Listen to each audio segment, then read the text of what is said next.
Hello students, welcome to Katyayan academy. आपका बहुत बहुत स्वागत है इस लाइव सेशन में। आइए स्टार्ट करते हैं इस board booster crash course series के इस लाइव सेशन को। जैसा कि आप जानते हैं, आज के शेड्यूल के अकॉर्डिंग क्लास 12th का आज ह्यूमन रिप्रोडक्शन का लाइव सेशन है। आप जानते हैं कि इस board booster crash course session में हम बहुत ही तेजी से रिवाइज करेंगे पूरे चैप्टर को। कोशिश करेंगे मोस्ट ऑफ द टॉपिक्स को हम रिवाइज करें और तेजी से most of the important topics को समझने की कोशिश करेंगे। ज्यादा से ज्यादा डायग्राम्स का यूज करेंगे। किस तरह से बोर्ड एग्जाम्स में डायग्राम्स का इंपॉर्टेंट रोल होता है, specially in case of biology, and साथ में कैसे आप उनको लेबल करेंगे और डायग्राम्स का हेल्प करके या डायग्राम का यूज करके कैसे आप प्रॉपर्ली चीजों को मेमोराइज करेंगे। आइए इन सब बातों का सीखेंगे। तो फटाफट स्टार्ट करते हैं ह्यूमन रिप्रोडक्शन। और ह्यूमन रिप्रोडक्शन में सबसे पहले हम जानेंगे कि ह्यूमन बींग्स जो होते हैं वो आपके सेक्सुअली रिप्रोड्यूसिंग ऑर्गेनिज्म होते हैं। कहने का मतलब ये है कि हम लोगों में सेक्सुअल रिप्रोडक्शन पाया जाता है। हम लोग यूनिसेक्सुअल होते हैं, मींस एक ऑर्गेनिज्म में, एक बॉडी में एक सेक्स होगा, या तो वो मेल होगा या तो वो फीमेल होगा। So humans are sexually reproducing viviparous. बच्चों, विविपेरस का मतलब क्या होता है? विविपेरस का मतलब होता है वो ऑर्गेनिज्म जो यंग वंस को प्रोड्यूस देते हैं, बर्थ देते हैं। तो जो बच्चे पैदा करते हैं, बर्थ देते हैं, उन्हें बोलते हैं विविपेरस। बट जब जो लोग एगले करते हैं उन्हें बोलते हैं ओविपेरस। तो हम लोग क्या होते हैं? ह्यूमन बीइंग्स होते हैं विविपेरस। सो बेसिकली आज ह्यूमन रिप्रोडक्शन की बात हो रही है। ह्यूमंस में रिप्रोडक्शन कैसे होता है, उनमें कौन कौन से गोनैड्स होते हैं, गैमीट्स कैसे होते हैं, फर्टिलाइजेशन क्या होता है, जाइगोट कैसे बनता है, एम्ब्रियोजेनेसिस कैसे होती है, ये सारी बातें हम लोग डिस्कस करेंगे इस आज के इंपॉर्टेंट सेशन में। सो विविपेरस का मतलब होता है give birth to young ones organism. They are also unisexual, जो मैं आपको ऑलरेडी बता चुका हूं, that is male and female sexes are separate and each sex has reproductive organs और गोनैड्स। हर सेक्स के अपने पर्टिकुलर सेक्सुअल ऑर्गन्स या गोनैड्स होते हैं, रिप्रोडक्टिव डक्ट्स होती हैं और साथ में कुछ हेल्पिंग और एक्सेसरी स्ट्रक्चर्स भी पाए जाते हैं। क्लियर? चलिए जी। तो बच्चों, एक बात मैं आपको पहले बताना चाहूंगा। जैसा कि आप जानते हैं, ये रिवीजन सेशन चल रहा है। रिवीजन सेशन में हम सारे टॉपिक्स को कवर करने की कोशिश करेंगे कि ज्यादा से ज्यादा टॉपिक्स हम कवर कर लें, ठीक है जी। और मोस्ट ऑफ द टॉपिक्स को हम बहुत अच्छे समझने की कोशिश करेंगे। बट आपको बात मालूम है कि रिवीजन सेशन तभी सक्सेसफुल हो पाएगा जब आप पहले से ही रिकॉर्डेड वीडियोस को देखकर आएंगे, डिटेल में समझकर आएंगे। अदरवाइज आपको ये हवाई यात्रा जो है समझ में नहीं आएगी, क्योंकि स्पीड बहुत ज्यादा होती है, टॉपिक्स को बहुत तेजी समझना होता है। सो बेटर होगा कि आप पहले रिकॉर्डेड वीडियोस को देख कर आएं और उसके बाद इस लेक्चर को ज्वाइन करें। क्लियर? तो आपको प्रॉपर्ली सारी चीजें समझ में आने लगेंगी। सो कमर कस के तैयार हो जाइए इस अनोखी यात्रा के लिए, क्योंकि अब ट्रेन स्टार्ट हो चुकी है और फाइनल स्टेशन पे ही रुकेगी जाके। तब तक के लिए बिल्कुल भी पलक भी मत झपकाइए और चुपचाप बैठ जाइए, अगल बगल से डिटैच हो जाइए और देखिए क्या चल रहा है हमारे स्मार्ट बोर्ड पे। So reproductive events in human include gametogenesis. हमें गैमेटोजेनेसिस पढ़ना है। तो सबसे पहले तो गैमेटोजेनेसिस होगा, दैट इज मेल्स में स्पर्मेटोजेनेसिस और फीमेल्स में oogenesis। इंसेमिनेशन होता है, दैट इज गैमीट्स का इंसेमिनेशन होना, फीमेल की बॉडी में स्पर्म्स का इंसेमिनेशन होना, एंड फर्टिलाइजेशन। जब मेल फीमेल गैमीट फ्यूज करेंगे तो फर्टिलाइजेशन हो जाएगा। फिर होता है इम्प्लांटेशन। फर्टिलाइजेशन के बाद जाइगोट बनता है, एम्ब्रियोजेनेसिस होती है और आगे चल के वो जो ब्लास्टोसिस्ट बनता है वो यूट्रस की एंडोमेट्रियम में जाके इम्प्लांट हो जाता है और इसे बोलते हैं इम्प्लांटेशन, विच मार्क्स प्रेगनेंसी। उसके बाद हम लोग डिस्कस करेंगे किस तरह से आगे बेबी डेवलप होगा और आगे चल के जब पूरा एम्ब्रियो डेवलप हो जाएगा, फीटस बन जाएगा, तो फाइनली होगी पार्चुरेशन, मींस डिलीवरी। किस तरह से डिलीवरी होती है वेल डेवलप बेबी की। एंड फाइनली ये सारे हम लोग इवेंट डिस्कस करेंगे जो कि होते हैं आफ्टर प्यूबर्टी, क्योंकि जो बेसिक स्टेप है गैमेटोजेनेसिस का वो प्यूबर्टी के बाद ही स्टार्ट होता है मेल्स में। चलिए, तो हम डिस्कस करेंगे बच्चों रिप्रोडक्टिव सिस्टम के बारे में एक एक करके। पहले हम डिस्कस करेंगे मेल के रिप्रोडक्टिव सिस्टम के बारे में, then we have to move towards female reproductive system. Clear? So human being show prominent sexual dimorphism. हम लोगों में प्रोमिनेंट सेक्सुअल डायमॉर्फिज्म होती है। दैट मीन्स कि हम लोगों में मेल और फीमेल देख सकते हैं अलग अलग तरह के होते हैं।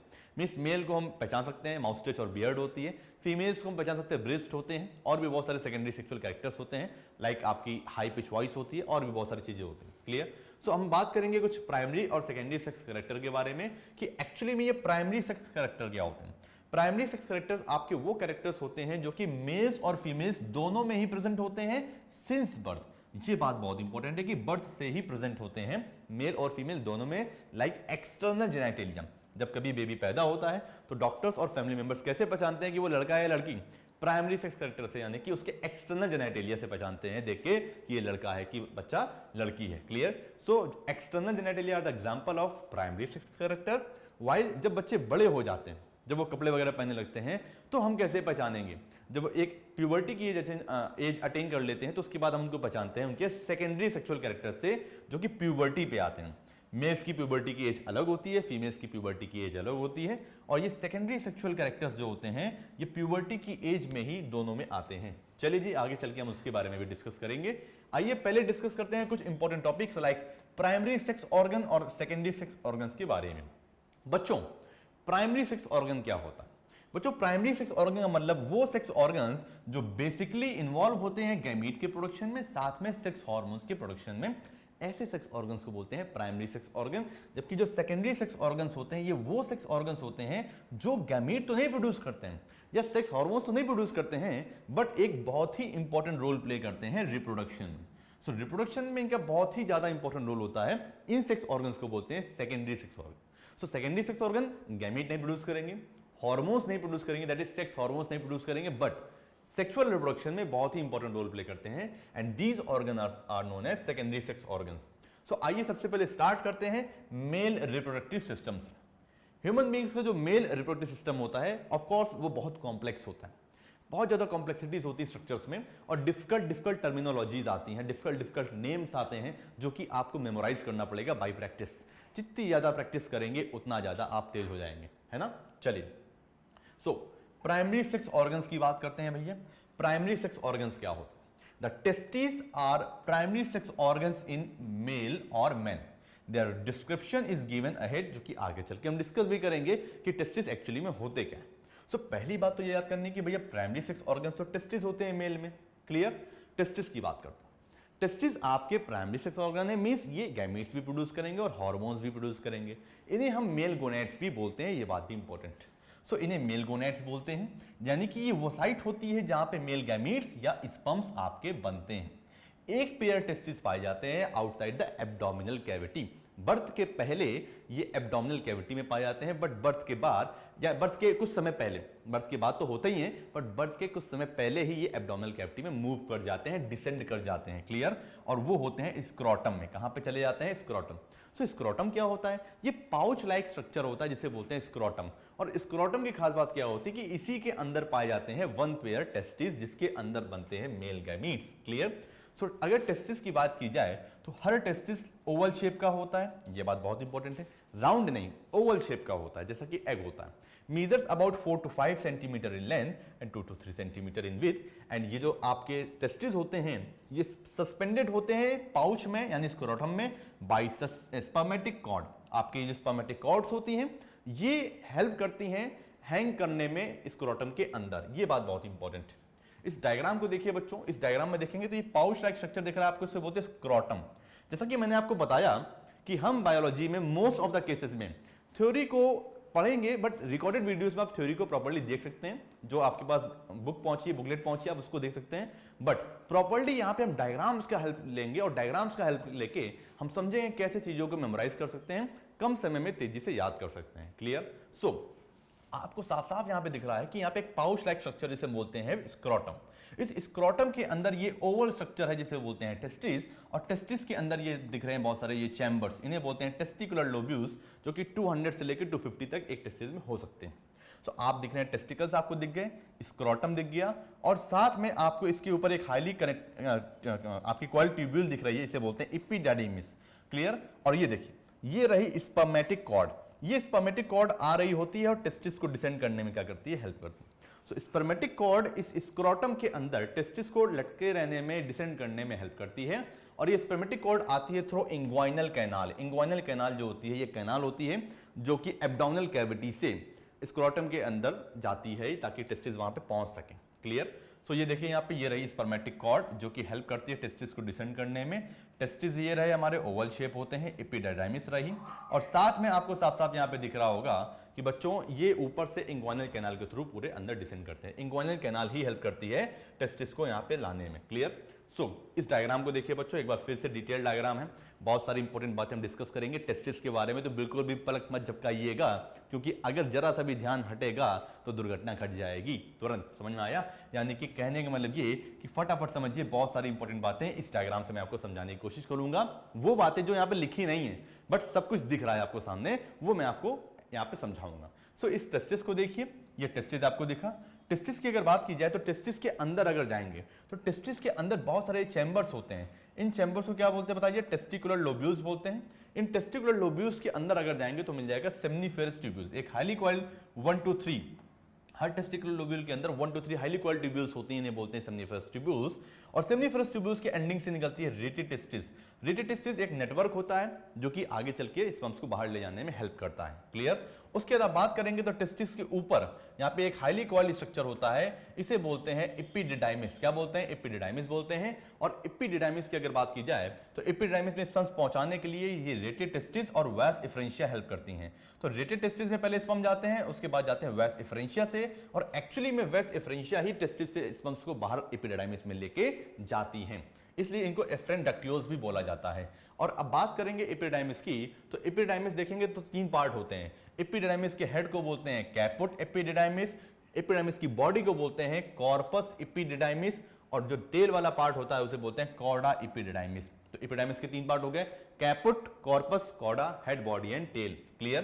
तो ये सारी बातें मैंने आपको बताई।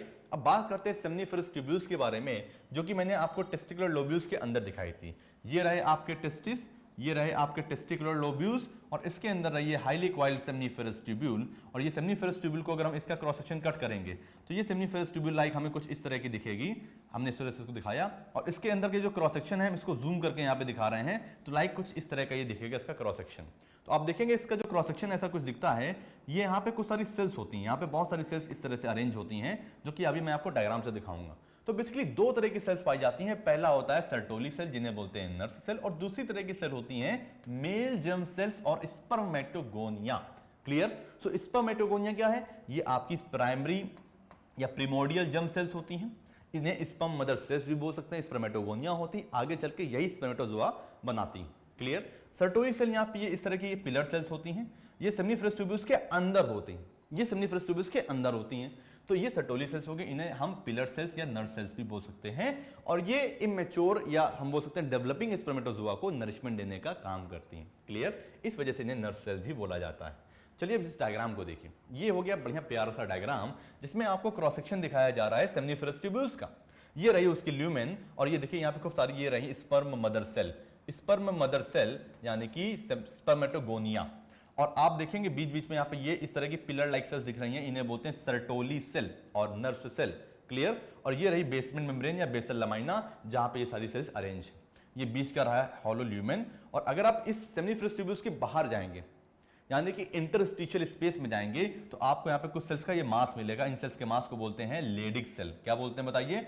Leydig cell. और इसे एक नाम और भी दे सकते हैं, इंटरस्टिशियल सेल्स। क्या बोल सकते हैं? इंटरस्टिशियल सेल्स भी बोल सकते हैं लेडिक सेल्स को। क्लियर? सो ये बात याद कर लीजिएगा कि इंटरस्टिशियल स्पेस में, यानी कि 2 सेमनीफेरस ट्यूब्यूल्स के बीच में, एक सेमनीफेरस ट्यूब्यूल ये हो गई इसकी ओपनिंग, एक चलो मान लो ये हो गई, तो इन दोनों के बीच में कहीं पे जो स्पेस होगा उसे बोल देंगे इंटरस्टिशियल स्पेस, और वहां पे पाई जाएगी लेडिक सेल। लेडिक सेल का मेन काम होता है कि वो एक हार्मोन प्रोड्यूस करती है जिसे बोलते हैं मेल सेक्स हार्मोन, और वो होता है टेस्टोस्टेरोन। जिन बच्चों ने वीडियो देखी है या जिन्होंने पहले से पढ़ रखा है, उनको बातें समझ में आ रही होंगी, फटाफट उनका रिवीजन भी हो रहा होगा कि हाँ, लेडिक सेल्स होती हैं, उनसे टेस्टोस्टेरोन निकलता है। सर्टोली सेल्स होती हैं, उन्हें नर्व सेल्स बोलते हैं, क्योंकि वो डेवलपिंग स्पर्मेटोजोआ को नरिशमेंट देती हैं। क्लियर? ये सारी बातें बहुत मैटर करती हैं कि आपने कितना घर में स्टडी किया है, कितना घर में पढ़ के बैठे हुए हैं। क्लियर? चलिए आगे बढ़ते हैं। अब समझेंगे सेकेंडरी सेक्स ऑर्गन्स के बारे में कि मेल में सेकेंडरी सेक्स ऑर्गन कौन कौन से होते हैं, लाइक एक्सेसरी डक्ट्स के बारे में समझेंगे। So these duct store and transport the sperms, ये स्टोर भी करती हैं और ट्रांसपोर्ट भी करती है स्पर्म्स को। इनमें कौन कौन से डक्ट आती हैं? जैसे कि ट्यूबिकुलाई रेक्टाई आता है, रेटिटेस्टिस आता है, वास एफरेंशिया आता है। इन्हें बोलते हैं इंट्रा टेस्टिकुलर डक्ट्स, क्योंकि ये टेस्टिस के अंदर होती हैं। मैं आपको डायग्राम से दिखाऊंगा, ये टेस्टिस के अंदर पाई जाती हैं। लेकिन पहले एक मेल रिप्रोडक्टिव सिस्टम का ये नॉर्मल डायग्राम देखते हैं। इस तरह का दिखता है, बोर्ड एग्जाम्स में लेवलिंग के लिए और बनाने के लिए, ड्रॉ करने के लिए आ सकता है, तो इंपॉर्टेंट है ये डायग्राम। तो देखिए इस डायग्राम को साफ साफ दिख रहा है यहाँ पे, ये एक्सटर्नल जेनिटलिया जिसे बोलते हैं पेनिस, ये रहा पेनिस। और यहाँ पे आप देखेंगे तो ये रहा ओवल स्क्रोटम। स्क्रोटम के ऊपर ये पाउच लाइक स्ट्रक्चर स्क्रोटम, अंदर रहा ये टेस्टिस, ओवल टेस्टिस, टेस्टिस के ऊपर यहाँ पे एक हाईली कॉइल्ड स्ट्रक्चर है जिसे बोल दिया हम लोगों ने एपिडिडाइमिस, और एपिडिडाइमिस के नीचे बेसल पार्ट से निकला हुआ ये एक डक्ट जिसे बोलते हैं स्पर्म डक्ट या वास डिफरेंस। तो ये हमारा स्पर्म डक्ट हो गया, या इसे वास डिफरेंस भी हम बोल सकते हैं। और खास बात बच्चों क्या होती है कि जो वास डिफरेंस है ये आगे जाएगी और ओपन होगी यहाँ पे, और ये आगे चल के सेमाइनल वेसिकल नाम की ग्लैंड की डक्ट के साथ मिलके बना देगी इजैकुलेटरी डक्ट, और आगे जाके उसमें खुलेगी प्रोस्टेट ग्लैंड। तो इस तरह की कुछ एक्सेसरी ग्लैंड्स होती हैं। बीच में यहाँ पे दिख रहा है आपको यूरिनरी ब्लैडर। तो एक इंपॉर्टेंट क्वेश्चन है बच्चों कि यूरिनरी ब्लैडर के ऊपर से कौन सी डक्ट लूप फॉर्म करती है। तो साथ साथ दिख रहा है कि ये जो वास डिफरेंस यहाँ पे आ रही है जिसे हमने बोल दिया था स्पर्म डक्ट, क्या बोल दिया था बताइए, स्पर्म डक्ट। ये स्पर्म डक्ट या वास डिफरेंस ही लूप फॉर्म करती है यूरिनरी ब्लैडर के ऊपर, और यूरिनरी ये जो यूरिनरी ब्लैडर है इससे निकलती है आगे चल के यूरेथ्रा। क्या निकलती है, यूरेथ्रा, जो पेनिस के थ्रू आगे जाती है और यूरिन को कैरी करती है। तो ये बेसिक डायग्राम था, आप इसको याद कर सकते हैं। बोर्ड के पॉइंट ऑफ व्यू से बहुत इंपॉर्टेंट डायग्राम है। वास डिफरेंस बहुत पूछा जाता है जिसे स्पर्म डक्ट भी बोलते हैं। क्लियर, चलिए आप समझेंगे बच्चों, ये एपिडाइमिस हो गया, वास डिफरेंस हो गया, क्योंकि अभी हमने डिस्कस किया था इंट्रा टेस्टिकुलर डक्ट्स जो टेस्टिस के अंदर होती थी। अब बात कर रहे हैं एक्स्ट्रा टेस्टिकुलर डक्ट्स की जो टेस्टिस के बाहर होती हैं, like epididymis, vas deferens and urethra. इन्हें बोलते हैं extra testicular ducts, and the ends of the seminiferous tubules converge and join to form short straight tubules called the tubuli recti. और आपको मालूम होना चाहिए कि जो आपकी जो सेमिनिफरस ट्यूब्यूल्स की जो एंडिंग्स होती हैं वो आपकी शॉर्ट नैरो ट्यूब्स बनाती हैं, उन्हें बोलते हैं ट्यूबिकुलाई रेक्टाई। चलिए अब बात करेंगे एक्सेसरी ग्लैंड्स के बारे में कि ये एक्सेसरी ग्लैंड्स क्या होती हैं। बच्चों ये कुछ हेल्पिंग ग्लैंड्स होती हैं जो सिक्रीशन निकालते हैं एल्कलाइन नेचर का। यहाँ पे 3 एक्सेसरी ग्लैंड्स दी हुई हैं, बहुत ही इंपॉर्टेंट है बोर्ड के पॉइंट ऑफ व्यू से। डिटेल वीडियो में जरूर इनको अच्छे से देखिएगा कि बोर्ड में बहुत ज्यादा पूछी जाती है, स्पेशली आपकी ये सेमाइनल वेसिकल और प्रोस्टेट ग्लैंड तो ज्यादा पूछी जाती है। तो सेमाइनल वेसिकल बहुत इंपॉर्टेंट ग्लैंड है, इसको स्टार कर लीजिएगा, बहुत इंपॉर्टेंट है ये। एक्चुअली में तीनों ग्लैंड ही एल्कलाइन सिक्रीशन निकालती हैं। तीनों ग्लैंड का जो सिक्रीशन होता है वो एल्कलाइन होता है, मींस उनका जो आपका जो पीएच होता है वो बेसिक होता है। क्लियर। सो पहली ग्लैंड कौन सी है, प्रोस्टेट ग्लैंड। ये अनपेयर्ड होती है, कैसी होती है बताइए, अनपेयर्ड होती है, ये बात बहुत इंपॉर्टेंट है, सिंगल होती है, ठीक है। तो ये अनपेयर्ड होती है, जबकि बाकी जो सेमाइनल वेसिकल और बल्बो यूरेथ्रा या कॉपर ग्लैंड है ये पेयर्ड होती हैं, एक पेयर पाई जाता है। क्लियर, चलिए ये बात याद कर लीजिएगा। अब बात करेंगे यहाँ पे इस डायग्राम के थ्रू आपको दिखाएंगे कि जो ग्लैंड्स होती हैं, एक्सेसरी ग्लैंड्स होती हैं, ये कहाँ प्रेजेंट होती हैं। आपको इतना बड़ा सा ये यूरिनरी ब्लैडर दिख रहा होगा, ये आ रहे हैं यूरेटर ऊपर किडनी से यूरिन लेके, जो कि यहाँ पे स्टोर करेगा। पीछे से आ रही थी ये वास डिफरेंस यानी स्पर्म डक्ट, जो कि आगे चल के इस सेमाइनिफरस जो सेमाइनल वेसिकल है इसके साथ बनाएगी इजैकुलेटरी डक्ट। ये देखिए इजैकुलेटरी डक्ट बन चुकी है। क्यों, कैसे बनी, जब ये वास डिफरेंस आएगा तो सेमाइनिफरस ये जो सेमाइनल वेसिकल है इसकी डक्ट के साथ ये बना देगा इजैकुलेटरी डक्ट, और यहाँ पे पाया जाएगा ये हार्ट शेप, ये प्रोस्टेट ग्लैंड। ये प्रोस्टेट ग्लैंड सिंगल होती है, अनपेयर्ड होती है, और इसके थ्रू आगे चल के यहाँ पे बनेगी यूरेथ्रा।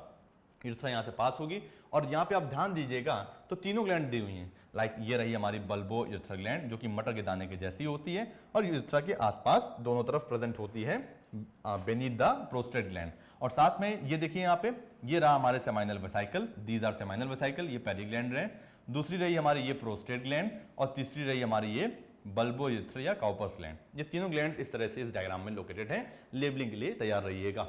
चलिए जी आगे देखते हैं और समझते हैं एक बहुत ही इंपॉर्टेंट टॉपिक जिसको बोलते हैं सीमेन। तो व्हाट इज एक्चुअली सीमेन, ये सीमेन एक्चुअली में है क्या, आइए इसको समझते हैं। सो सीमेन के बारे में आइए बात करते हैं।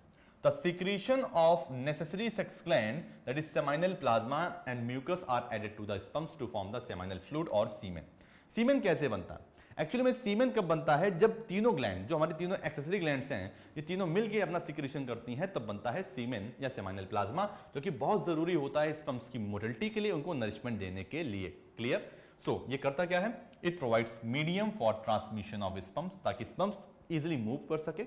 दूसरा, nourishes and activate sperms to keep them viable and motile, ये नरिश करता है और एक्टिवेट करता है स्पर्म्स को ताकि वो वायबल रहें, लिविंग रहें और मोटाइल रहें, स्पर्म्स लंबे समय तक वो जिंदा रहें, ठीक है जी, और फर्टिलाइजेशन करा सकें। One of the components of the semen is zinc, whose role in reproduction and source is unclear, but its concentration below certain level has been associated with infertility. Infertility का मतलब होता है जब कोई कपल अनप्रोटेक्टेड सेक्स करता है, coitus करता है काफी समय तक, उसके बावजूद भी अगर प्रेगनेंसी नहीं होती तो इस कंडीशन को बोलते हैं इनफर्टिलिटी, जो कि मेल या फीमेल दोनों में से किसी को भी हो सकती है। सो इस वजह से हम कह सकते हैं कि भैया जिंक का कोई खास रोल नहीं है, आई मीन सोर्स वगैरह ज्यादा नहीं मालूम है, बट ये पता चला है कि जिंक की अगर कमी हो जाती है तो उस कंडीशन में इनफर्टिलिटी की प्रॉब्लम आती है। ये बात इंपॉर्टेंट है। तो सीमेन आपने याद कर लिया, तीनों ग्लैंड्स के सीक्रेशन से बनता है, बहुत इंपॉर्टेंट होता है भैया स्पर्म्स की मोटिलिटी के लिए, उसके ट्रांसमिशन के लिए और उसके नरिशमेंट के लिए। क्लियर? सो बहुत ही इंपॉर्टेंट रोल होता है सीमेन का, जो कि स्पर्म्स के साथ इजैकुलेशन के टाइम पे निकलता है। अब बात करते हैं मेल्स में एक्सटर्नल जेनेटिलिया के बारे में कि मेल्स में एक्सटर्नल जेनेटिलिया कौन कौन से होते हैं। सबसे बड़ी बात है penis. Penis is the external copulatory organ in males near the tip of the penis, a spongy tissue known as corpus spongiosum. क्योंकि स्पॉन्जी टिश्यू है तो बोल देंगे कॉर्पस स्पॉन्जियोसम। ये corpus spongiosum tip of penis पे present होता है। ये अपने आप को इनलार्ज करके बनाता है एक सॉफ्ट और highly sensitive glans penis. Actually में जो पेनिस का उभरा हुआ हिस्सा होता है उसे बोलते हैं ग्लांस पेनिस। ये थोड़ा सा इनलार्ज पोर्शन होता है, ये कवर्ड होता है कि स्किन से, उस स्किन को बोलते हैं फोर स्किन और प्रीप्यूस। ये थोड़ा डिटेल्ड हो गया कि भैया पेनिस के ऊपर जो स्किन की कवरिंग होती है उसे बोलते हैं फोर स्किन या prepuce, and it has erectile tissue. और पेनिस के अंदर इरेक्टाइल टिश्यू होता है, क्योंकि स्पॉन्जी टिश्यू होता है, वेस्कुलर सप्लाई होती है, ब्लड फिल कर जाएगा और ये इरेक्ट हो सकता है, स्ट्रेट और हार्ड हो सकता है। Clear? So it has erectile tissue and vascular spaces. These vascular spaces tend to fill up with the blood। समय के साथ साथ जब इरेक्शन होगा, सेक्सुअल एक्साइटमेंट आता है, तब इस पेनिस के अंदर जो कॉर्पस स्पॉन्जियोसम होता है उसके अंदर ब्लड फिल कर जाता है, and when the male is sexually excited causing the penis to erect. और सेक्सुअल अराउजल के टाइम पे पेनिस ब्लड के फिल होने की वजह से इरेक्ट हो जाता है ताकि वो प्रॉपर इंसेमिनेशन करा सके। तो मेन फंक्शन यही होता है इरेक्शन का कि अगर इरेक्शन नहीं होगा तो इंसेमिनेशन में प्रॉब्लम हो जाएगी, वजाइना में डीपली सीमेन पहुंच नहीं पाएगा। तो ये तो हो गया एक्सटर्नल जेनेटिलिया मेल्स में। अब हम बात करेंगे बच्चों फीमेल के रिप्रोडक्टिव सिस्टम के बारे में। हम बच्चों बहुत डिटेल में नहीं जा रहे हैं, हम सुपरफिशियली कुछ पॉइंट्स को जल्दी जल्दी रिवाइज कर रहे हैं। Clear? So the female reproductive system consist of following organs. सबसे पहले डिस्कस करेंगे प्राइमरी सेक्स ऑर्गन्स के बारे में। बच्चों आप जानते हैं कि डिटेल व्यू लेना बहुत जरूरी होता है। सो डिटेल व्यू के लिए सजेस्ट करूंगा मैं आपको जो रिकॉर्डेड वीडियोस हैं उनको आप देखें, बहुत ही डेप्थ में बहुत ही प्रॉपर नॉलेज आपको वहां से मिल जाएगी। और जब आप उसको देख लेंगे तो एक समरी बनाने के लिए, पूरे चैप्टर के क्लियर करने के लिए आप इस रिवीजन को जरूर ज्वाइन करें। ये रिवीजन सेशन बहुत ही यूजफुल रहेगा उन सभी बोर्ड स्टूडेंट्स के लिए जो ऑलरेडी बहुत कुछ तैयार कर चुके हैं या जिनमें कुछ छोटी छोटी कमियां हैं वो भी इससे दूर हो सकती हैं। क्लियर? सो बहुत ही बेनिफिशियल है, सभी लोग फटाफट इसको देखें और इससे बेनिफिट उठाएं। बात करेंगे फीमेल रिप्रोडक्टिव सिस्टम के प्राइमरी सेक्स ऑर्गन्स के बारे में। लाइक ओवरीज आपकी जानते हैं, बहुत ही फेमस है। ओवरीज आपके प्राइमरी सेक्स ऑर्गन्स होते हैं फीमेल्स में। आगे इसके डिस्क्रिप्शन के बारे में बात करते हैं कि एक्चुअली में ओवरीज होती क्या है। अब इस डायग्राम को देखिए बच्चों, ओवरीज के बारे में काफी कुछ जानकारी आपको इससे मिल जाएगी कि बच्चों ये जो ओवरी है इसके आसपास यहाँ पे आप देखेंगे आउटर कवरिंग आपको दिख रही है। यहाँ पे जो आउटर पार्ट इसका होता है हम इसे बोल देते हैं, बताइए कॉर्टेक्स। क्या बोल देते हैं? कॉर्टेक्स। इस कॉर्टेक्स में ही पाए जाते हैं ओवेरियन फॉलिकल्स जो आगे चल के डेवलप होते हैं ग्राफियन फॉलिकल्स में। So this is the outer most part of the ovary which is known as cortex, and this cortex contain most numerous ovarian follicle which becomes finally Graafian follicles. And finally हम ये कह सकते हैं कि जो central part होता है जिसे हम बोलते हैं मेडुला, मेडुला में खास बात क्या होती है? It contains neurovascular structures. इसमें नर्व्स और ब्लड सप्लाई पाई जाती है। Neurovascular, nerves and blood supply दोनों ही इसमें पाई जाती हैं। ब्लड सप्लाई काफी ज्यादा यहाँ पे पाई जाती है। किसमें बताइए? इस मेडुला वाले पार्ट में। क्लियर? चलिए जी अब आगे बढ़ते हैं और समझते हैं ये हाइलम वाला पार्ट है जो कि ओवरी को जोड़ने का काम करता है, और यहाँ पे पाई जाती है बेसमेंट मेम्ब्रेन जो कि बनी होती है क्यूबॉइडल एपिथेलियम की, जिससे आगे चल के डेवलप होंगे ओवेरियन फॉलिकल्स। क्लियर? चलिए जी, तो ये तो बात होगी ओवरी की। आगे बढ़ते हैं और समझने की कोशिश करते हैं सेकेंडरी सेक्स ऑर्गन्स के बारे में कि भैया ये सेकेंडरी सेक्स ऑर्गन्स क्या होते हैं। So in case of females primary sex organs तो भैया ओवरी होते हैं। सेकेंडरी सेक्स ऑर्गन्स हमारे होते हैं जो यहाँ दिए, लाइक यूट्रस है और वेजाइना है, ये सारे पार्ट्स होते हैं, फैलोपियन ट्यूब्स हैं। इनमें मेनली आती हैं एक्सेसरी डक्ट्स। आइए इन एक्सेसरी डक्ट्स के बारे में पढ़ते हैं जो कि आती हैं सेकेंडरी सेक्स ऑर्गन्स में। So the following parts constitute the accessory ducts in females। आइए देखते हैं। सबसे पहले हम डिस्कस करेंगे ओविडक्ट्स के बारे में। ओविडक्ट्स को हम फैलोपियन ट्यूब भी बोलते हैं, ये बात इंपॉर्टेंट है। द फैलोपियन ट्यूब और ओविडक्ट शोज द 4 रीजन। कितने रीजन होते हैं? 4। क्लियर? मैं आपको डायग्राम से भी शो करूंगा अभी। पहला होता है इनफंडिबुलम, दूसरा होता है एम्पुला, तीसरा होता है इस्थमस एंड चौथा होता है यूट्राइन पार्ट। इनफंडिबुलम वो पोर्शन होता है जो कि हमारा ओवरी से क्लोज होता है, जिसमें फिंगल एक्रोएक्शंस होती हैं, फिमरी। एम्पुला थोड़ा सा कवर्ड पोर्शन होता है, थोड़ा सा वाइडर पोर्शन होता है फैलोपियन ट्यूब का। इस्थमस वो पार्ट होता है जो कि यूट्रस के पास होता है, और कुछ पार्ट वो भी होता है जो यूट्राइन में इंक्लूड होता है फैलोपियन ट्यूब का, तो उसे यूट्राइन पार्ट भी बोल देते हैं। सो इनफंडिबुलम क्या होता है? ये ब्रॉड होता है, फनल शेप होता है, ये बात इंपॉर्टेंट है। इनफंडिबुलम ब्रॉड होता है और फनल शेप होता है with edges bearing motile finger like projections. Finger like projection से आपको विलाई याद आ रहा होगा क्लास 11th में डाइजेशन चैप्टर से। तो यहाँ पे फिंगर लाइक प्रोजेक्शन मतलब विलाई नहीं है, यहाँ पे उन्हें बोलेंगे फिम्बरी। क्या बोल देंगे? फिम्बरी। वहां पे विलाई क्या काम करता था? एब्जॉर्प्शन का काम करता था, एब्जॉर्प्टिव सरफेस एरिया को बढ़ाता था। यहाँ पे फिम्बरी क्या करेगा? ओवरी से आने वाले ओवा को कैप्चर करेगा। क्या करेगा? फिम्बरी कैप्चर करेगा। क्लियर? चलिए, सो फिम्बरी इन्हें बोलते हैं। It help in the collection of ovum after ovulation, और ओवुलेशन के बाद ये ओवम को कलेक्ट करने का काम करती हैं फिम्बरी। इस डायग्राम को देखिए, बहुत ही इंपॉर्टेंट डायग्राम है फीमेल रिप्रोडक्टिव सिस्टम का। ओके, सो इस डायग्राम में आप देख सकते हैं कि प्रॉपर्ली यहाँ पे ये फैलोपियन ट्यूब दिख रही होगी आपको। This one is fallopian tube. It has 3 parts basically. This one is uterine part actually, and जो यूट्रस के पास वाला पार्ट होता है इसे बोलते हैं इस्थमस, एंड ये जो कर्व्ड पोर्शन दिख रहा है this one is ampulla, and finally जो फनल शेप ब्रॉड पार्ट दिख रहा है इसे बोलते हैं infundibulum. So basically fallopian tube has 3 parts according to NCERT. First one is isthmus which is close to uterus, second part is ampulla which is somewhat curved होता है थोड़ा सा, and third part is funnel shaped broad part that is infundibulum. Clear? So let's move towards ovary. आप देखिए यहाँ पे ovary के आसपास ये काफी कवरिंग्स प्रेजेंट होती हैं, क्यूबोइडल एपिथेलियम की कवरिंग होती है। साथ में आप देखेंगे यहाँ पे अंदर यूट्रस होता है, यूट्रस के अपर पार्ट को बोलते हैं फंडस, और ये रही उसकी बॉडी। यहाँ पे आप देखेंगे यूट्राइन कैविटी प्रेजेंट होती है जहाँ पे बेबी डेवलप होता है, और अंदर देखेंगे तो आपको पता चलेगा कि यूट्रस के अंदर यहाँ पे 3 लेयर प्रेजेंट होती हैं। The outer most one is known as perimetrium. What is perimetrium? Perimetrium outer most covering होती है। फिर बात करेंगे मायोमेट्रियम जो कि मिडिल लेयर होती है और मस्कुलर होती है, इसमें स्मूथ मसल्स होती हैं। ठीक है जी। और दूसरा होता है लास्ट वन जो हमारी है वो है endometrium, that is third one is endometrium which is inner most layer of uterus. Actually में जो एंडोमेट्रियम होती है वो काफी ग्लैंडुलर लेयर होती है। इस एंडोमेट्रियम में काफी ज्यादा थिक ब्लड सप्लाई होती है, ग्लैंड्स पाई जाती हैं, और इसमें साइक्लिकल चेंजेस भी होते हैं जो एंडोमेट्रियम में पाए जाते हैं, और उसको बोलते थे मेंस्ट्रुअल साइकिल, जो कि हम आगे डिस्कस करेंगे। सो एंडोमेट्रियम में होती है मेंस्ट्रुअल साइकिल, ग्लैंडुलर लेयर होती है, वेस्कुलर लेयर होती है।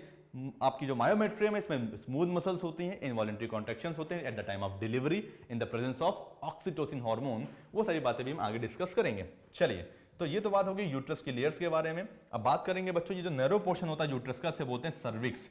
सर्विक्स आगे चल के कैनाल बनाती है जिसे बोलते हैं सर्वाइकल कैनाल, और वजाइना के साथ मिलकर बन जाती है बर्थ कैनाल, जिसके थ्रू बेबी की बर्थ होती है। वजाइना एक्चुअली में हमारा यानी जो वुल्वा होता है वो पूरा स्ट्रक्चर आता है हमारा एक्सटर्नल जेनेटिलिया ऑफ फीमेल्स में, जो हम आगे भी डिस्कस करेंगे। सो आपने इस डायग्राम से क्या क्या चीजें सीखी? पहली बात तो ये डायग्राम बहुत इंपॉर्टेंट है लेवलिंग के लिए, ड्रॉ करने के लिए आ सकता है। फैलोपियन ट्यूब को याद कर लीजिएगा बच्चों, फैलोपियन ट्यूब के कितने पार्ट्स होते हैं। एम्पुला वाले रीजन पे फर्टिलाइजेशन के बहुत ज्यादा चांसेस होते हैं, ये बात भी बहुत इंपॉर्टेंट है। इनफंडिबुलम पे फिम्बरी होती है, कैप्चर करती है ओवा को, ये क्वेश्चन भी बहुत पूछा जाता है। चलिए आगे बढ़ते हैं। और ये तीनों लेयर तो बहुत पूछी जाती है, जिसमें सबसे ज्यादा मायोमेट्रियम और एंडोमेट्रियम पूछी जाती है। पूछा जाएगा भैया कौन सी लेयर होती है जो साइक्लिकल चेंजेस में जाती है, तो आप बता देंगे भैया एंडोमेट्रियम होती है। ऐसी कौन सी लेयर होती है यूट्रस में मसलनल कॉन्ट्रैक्शन होता है at the time of delivery या पार्चुरेशन, तो आप बता देंगे भैया मायोमेट्रियम होती है। क्लियर? चलिए, सो अब बात करेंगे सर्विक्स के बारे में, जो हम ऑलरेडी बता चुके हैं कि सर्विक्स आपकी नैरो एंट्रेंस होती है यूट्रस की इनटू द वजाइना, ठीक है, जो कि आगे चल के बनाती है एक आपकी cervical canal. The cavity of the cervix is called the cervical canal and which along with vagina forms the birth canal. मैंने आपको बताया था ना, सर्विक्स की जो कैविटी सर्वाइकल कैनाल, पतली सी नैरो रीजन, और वो cervical canal along with vagina forms birth canal, जहां से बेबी की बर्थ होती है। इस डायग्राम को देखिए बच्चों, यूट्राइन का अपर पार्ट इसे फंडस बोला, फिर यूट्राइन ट्यूब हो गई, इस्थमस के पास वाला ये यूट्रस की बॉडी हो गई। क्लियर? मैंने आपको बोला था ना फंडस बॉडी। क्लियर? फिर उसके बाद ये यूट्राइन वॉल, जिसमें हमने बोला था भैया पेरीमेट्रियम, मायोमेट्रियम और एंडोमेट्रियम, ये यूट्राइन कैविटी हो गई। यहाँ पे वॉर्म होता है, इसको बोलते हैं एक्चुअली में, यहाँ पे बेबी डेवलप होता है। सो पेरीमेट्रियम, मायोमेट्रियम और एंडोमेट्रियम हो गया। फिर आप देखेंगे सर्वाइकल कैनाल, जो कि सर्विक्स वाले पार्ट का लोअर रीजन होता है।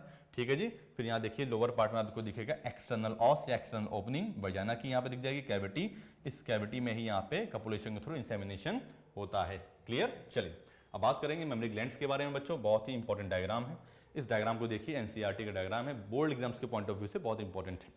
अगर बात की जाए मेमरी ग्लैंड्स के बारे में, तो आप देखेंगे यहाँ पे ये मेमरी ग्लैंड्स ये थोरेसिक कैविटी में चेस्ट रीजन में पाई जाती हैं। फीमेल्स में डेवलप होती हैं, मेल्स में रूडिमेंट्री होती हैं, अनडेवलप होती हैं। एक्चुअली में जो मिल्क बनता है वो फीमेल्स में बनता है, मेल्स में नॉन फंक्शनल होती हैं। Clear? Actually modified stud glands होती हैं ये, आप देखेंगे यहाँ रिब्स के ऊपर प्रेजेंट होती हैं और पेक्टोरल मसल्स के ऊपर ये होती हैं। जो मेमरी ग्लैंड का जो साइज होता है वो अमाउंट ऑफ फैट से डिसाइड होता है कि अगर फैट ज़्यादा तो साइज ज़्यादा होगा मेमरी ग्लैंड्स का, फैट कम है तो कम होगा। एक्चुअली मेन फंक्शन क्या होता है मेमरी ग्लैंड्स का? Milk production. इसके अंदर क्या बनता है बताइए? मिल्क बनता है फॉर डेवलपिंग बेबी, उसके नरिशमेंट के लिए। चलिए जी, आप जानते हैं ब्रेस्ट फीडिंग बहुत जरूरी होती है न्यूबॉर्न बेबी के लिए, वो हम आगे भी डिस्कस करेंगे। आइए आप जानते हैं कि देखिए यहाँ पे ये फैट प्रेजेंट है, ये फैट यहाँ पे प्रेजेंट होता है, येलो फैट प्रेजेंट है। ये आगे यहाँ पे डार्क सर्कुलर पिगमेंट होता है, ये डार्क कलर का जो ब्लैक ब्लैक पोर्शन होता है, पिगमेंटेड एरिया होता है, इसे बोलते हैं एरियोला। और आगे मिल्क सकिंग के लिए होता है निप्पल। ये निप्पल जो होता है ये मिल्क सकिंग के लिए होता है, प्रेजेंट होता है। और उसके आसपास का जो डार्क रीजन होता है, पिगमेंटेड रीजन, उसे बोलते हैं एरियोला। और यहाँ पे बहुत सारी लैक्टिफेरस डक्ट्स होती हैं। एम्पुला उन डक्ट्स का स्वॉलन पार्ट होता है, मैंने आपको बोला था कहीं पे भी कर्व्ड स्वॉलन या थोड़ा सा डायलेटेड पोर्शन मिल जाएगा डक्ट का, उसे हम एम्पुला बोल सकते हैं। फिर ये मेमरिक डक्ट्स रहेंगी, सेकेंडरी मेमरिक ट्यूब्यूल्स रहेंगे, और यहाँ पे पीछे रहेंगे मेमरिक लोब्स, जो कि अंगूर के गुच्छे की तरह लगते हैं। और इन मेमरिक लोब्स के अंदर ही मिल्क बनता है, जो इन डक्ट्स के थ्रू बाहर आता है जब बेबी मिल्क सकल करता है, तब उस कंडीशन में। क्लियर? तो ये सारी बातें बहुत जरूरी थी। और अब जानते हैं एक्सटर्नल जेनिटलिया ऑफ फीमेल्स यानी वुल्वा के बारे में। बच्चों ध्यान से समझिएगा, इसके बारे में बहुत ही इंपॉर्टेंट क्वेश्चंस पूछे जाते हैं। एक्चुअली में जो वुल्वा होती है, इसमें आता है ये जो आउटर लिप दिख रहा है, इसको ये आउटर लिप होता है, this one is outer lip, जो कि इसमें फैट डिपॉजिट होता है, इसे बोलते हैं लेबिया मेजोरा। लेबिया मेजोरा को बोलते हैं आउटर लिप, जबकि लेबिया माइनोरा जो होता है उसे बोलते हैं इनर लिप। ये इनर लिप छोटे होते हैं, लेबिया माइनोरा बोलते हैं। बीच में एक मेम्ब्रेन होती है, उसे बोलते हैं हाइमेन। हाइमेन के बारे में हम आगे डिस्कस भी करेंगे अभी। और साथ में ये रहा वेजाइनल ऑरिफिस या वेजाइनल ओपनिंग, जिसके थ्रू क्वाइटस होता है या बेबी की बर्थ भी होती है। ऊपर वेजाइनल की ओपनिंग के ऊपर होता है यहाँ पे यूरेथ्रा, जो कि यूरिन का पैसेज होता है, और उसके ऊपर प्रेजेंट होता है क्लाइटोरिस। क्लाइटोरिस जो होता है ये फीमेल मेल्स के होमोलोगस होता है पेनिस के। क्लियर? और यहाँ पे लास्ट में this one is anus for the faecal removal. Clear? तो ये सारी चीजें होती हैं। ये बर्थोनिक ग्लैंड या आपकी जो काउपस ग्लैंड थी उसकी यहाँ पे ओपनिंग दी हुई है। एक्चुअली में ग्लैंड यहाँ पे मॉइस्चर प्रोड्यूस करती हैं at the time of coitus. Clear? तो ये सारी बातें जो हम आगे डिस्कस करेंगे। आइए अब डिस्कस करते हैं हाइमेन के बारे में। एक्चुअली में हाइमेन जो होता है ये प्रेजेंट होती है at the vaginal orifice, is normally covered with a membrane. यानी जो वेजाइनल ओपनिंग होती है ये हाइमेन से कवर्ड होती है, पार्शियली और फुली। इस मेम्ब्रेन को बोलते हैं hymen, and it is thin mucous membrane which covers the vaginal opening either partially और कंप्लीटली। मैंने आपको बोला या तो पार्शियली कंप्लीट ओवरलैप करेगी उसको, या कंप्लीटली कवर कर लेगी इस वेजाइनल ऑरिफिस या ओपनिंग को। ये जनरली फर्स्ट क्वार्टर्स के टाइम पे आपकी ब्रेक कर जाती है, टॉन कर जाती है। बट फर्स्ट क्वार्टर्स के अलावा हॉर्स राइडिंग में, साइकिलिंग के टाइम पे, किसी एथलेटिक परफॉर्मेंस के टाइम पे भी ब्रेक कर सकती है। इसलिए हाइमेन को सुटेबल सिंबल नहीं माना जाता है वर्जिनिटी का। फीमेल्स में हाइमेन को सुटेबल सिंबल नहीं माना जाता है वर्जिनिटी का, क्योंकि क्वाइटस के अलावा किसी और रीजन से भी ये ब्रेक कर सकती है। ये बात इंपॉर्टेंट है। क्लियर? सो ये नहीं कहा जा सकता कि जिस फीमेल में हाइमेन नहीं है उसने किस तरह का कोई सेक्सुअल इंटरकोर्स किया है, ऐसा कोई कंपलसरी रीजन नहीं होता। क्लियर? अब बात करेंगे गैमेटोजेनेसिस के बारे में बच्चों, और उससे जुड़ी हुई रिलेटेड साइकिल्स के बारे में। So gametogenesis is in human being is of two type. कितने टाइप की होती है बच्चों? टू। भैया दो गैमीट्स, कॉमन सी बात है, दो तरह के सेक्स हैं, दो तरह के ऑर्गेनिज्म है, मेल फीमेल सेक्सुअल डायमॉर्फिज्म तो होती है हम लोगों में, हम लोग यूनिसेक्सुअल होते हैं। सो सेक्सुअल डायमॉर्फिज्म होती है यानी हम लोग मेल फीमेल होते हैं। दो तरह के गोनेट्स होते हैं, दो तरह के ऑर्गेनिज्म है, तो दो तरह की सेक्सेस यानी आपकी गैमीट्स भी होंगे। दैट इज मेल्स में होगा स्पर्मेटोजेनेसिस और फीमेल्स में हो जाएगा oogenesis। ओवा बनेगा, एग बनेगा फीमेल्स में, स्पर्म बनेगा मेल्स में। स्पर्म्स के बनने को स्पर्मेटोजेनेसिस, एग के बनने को oogenesis। क्लियर? आइए डिस्कस करते हैं स्पर्मेटोजेनेसिस और oogenesis के बारे में। बच्चों स्पर्मेटोजेनेसिस का जो डिटेल प्रोसेस है वो आप पढ़ लेंगे किससे? रिकॉर्डेड वीडियो से। बस थोड़ा सा एक ओवरव्यू आपको दे देते हैं कि एक्चुअली में होता क्या है। यहाँ पे मल्टीप्लिकेशन फेज आता है, इसमें आपके जो स्पर्मेटोगोनिया सेल्स होती हैं वो मल्टीप्लाई करती हैं, अपने आप को माइटोसिस से मल्टीप्लाई करती हैं, जिन्हें बोलते हैं प्रिमोर्डियल जर्म सेल्स, या इन्हें बोलते हैं स्पर्मेटोगोनिया। अपने आप को पहले माइटोसिस से डिवाइड कराएंगे, अपने नंबर को बढ़ाएंगे, इसे बोलते हैं मल्टीप्लिकेशन फेज। दूसरे फेज में आता है ग्रोथ फेज, तब इनमें ग्रोथ होती है, मीन्स आगे चल के अपने साइज को बढ़ाएंगी और ये स्पेशलाइज सेल्स आगे चल के बन जाएंगे स्पर्मेटोगोनिया। फिर होता है मैच्योरेशन फेज और फॉर्मेशन ऑफ स्पर्मेटिड्स। आगे चल के ये स्पर्मेटोगोनिया अपने आप को डिफरेंशिएट करेंगी प्राइमरी स्पर्मेटोसाइट में। प्राइमरी स्पर्मेटोसाइट में होगा मियोसिस फर्स्ट और बन जाएगी सेकेंडरी स्पर्मेटोसाइट, और सेकेंडरी स्पर्मेटोसाइट में होगा मियोसिस सेकेंड और बन जाएगा स्पर्मेटिड। इसे बोलते हैं मैच्योरेशन फेज और फॉर्मेशन ऑफ स्पर्मेटिड। ये थर्ड फेज होता है स्पर्मेटोजेनेसिस का। और फोर्थ फेज होता है डिफरेंशिएशन फेज। इस डिफरेंशिएशन फेज में स्पर्मेटिड से बन जाता है spermatozoa. Spermatozoa means the process of spermiogenesis takes place. The process of spermiogenesis मैं आपको आगे बताऊंगा। इसका मतलब होता है स्पर्मेटिड से स्पर्मेटोजोआ का बनना। स्पर्मेटिड तो नॉन मोटाइल होता है ना, स्पर्मेटोजोआ मोटाइल होता है। क्लियर? चलिए आगे डिस्कस करते हैं। इस डायग्राम को देखिए बच्चों। सबसे पहले आप देखेंगे बेसमेंट मेम्ब्रेन यहाँ पे बनी हुई है, यहाँ पे स्पर्मेटोगोनिया या प्रीमोर्डियल जर्म सेल या sperm mother cell, sperm mother cell यहाँ पे प्रेजेंट है, इन्हें बोलते हैं स्पर्मेटोगोनियम। सबसे पहले अपने नंबर को ये बढ़ाएगी, माइटोसिस से डिवाइड करेगी। ये डायग्राम एनसीईआरटी का है और लेबलिंग के पॉइंट ऑफ व्यू से बहुत ज्यादा इंपॉर्टेंट है। नीट जैसे कॉम्पिटिटिव एग्जाम्स में भी ये डायग्राम आने के बहुत ज्यादा चांसेस होते हैं। क्लियर? सो स्पर्मेटोगोनियम, उसके बाद आप देखेंगे बीच बीच में यहाँ सर्टोली सेल भी प्रेजेंट है। सर्टोली सेल्स यानी कि नर्स सेल जो कि टेस्टिस के सेमिनिफरस ट्यूब्यूल्स के अंदर होती हैं, जबकि लेडिक सेल सेमिनिफरस ट्यूब्यूल्स के बाहर होती हैं इंटरस्टिशियल स्पेस। क्लियर? सो सर्टोली सेल को क्या बोलते हैं? नर्स सेल बोलते हैं, क्योंकि इनका मेन काम क्या होता है? डेवलपिंग स्पर्मेटोजोआ को नरिशमेंट देने का होता है, उनकी केयर करने का होता है। अब क्या होगा, ये स्पर्मेटोगोनियम डिवाइड करेगी, डिफरेंशिएट करेगी एक्चुअली में, और डिफरेंशिएट करके बना देगी प्राइमरी स्पर्मेटोसाइट। प्राइमरी स्पर्मेटोसाइट में हो जाएगा मियोसिस फर्स्ट, उससे बन जाएगी सेकेंडरी स्पर्मेटोसाइट, सेकेंडरी स्पर्मेटोसाइट में हो जाएगा मियोसिस सेकेंड और बन जाएगा स्पर्मेटिड, और स्पर्मेटिड से आगे चल के बन जाएगा spermatozoa by the process of spermiogenesis. Spermiogenesis, clear?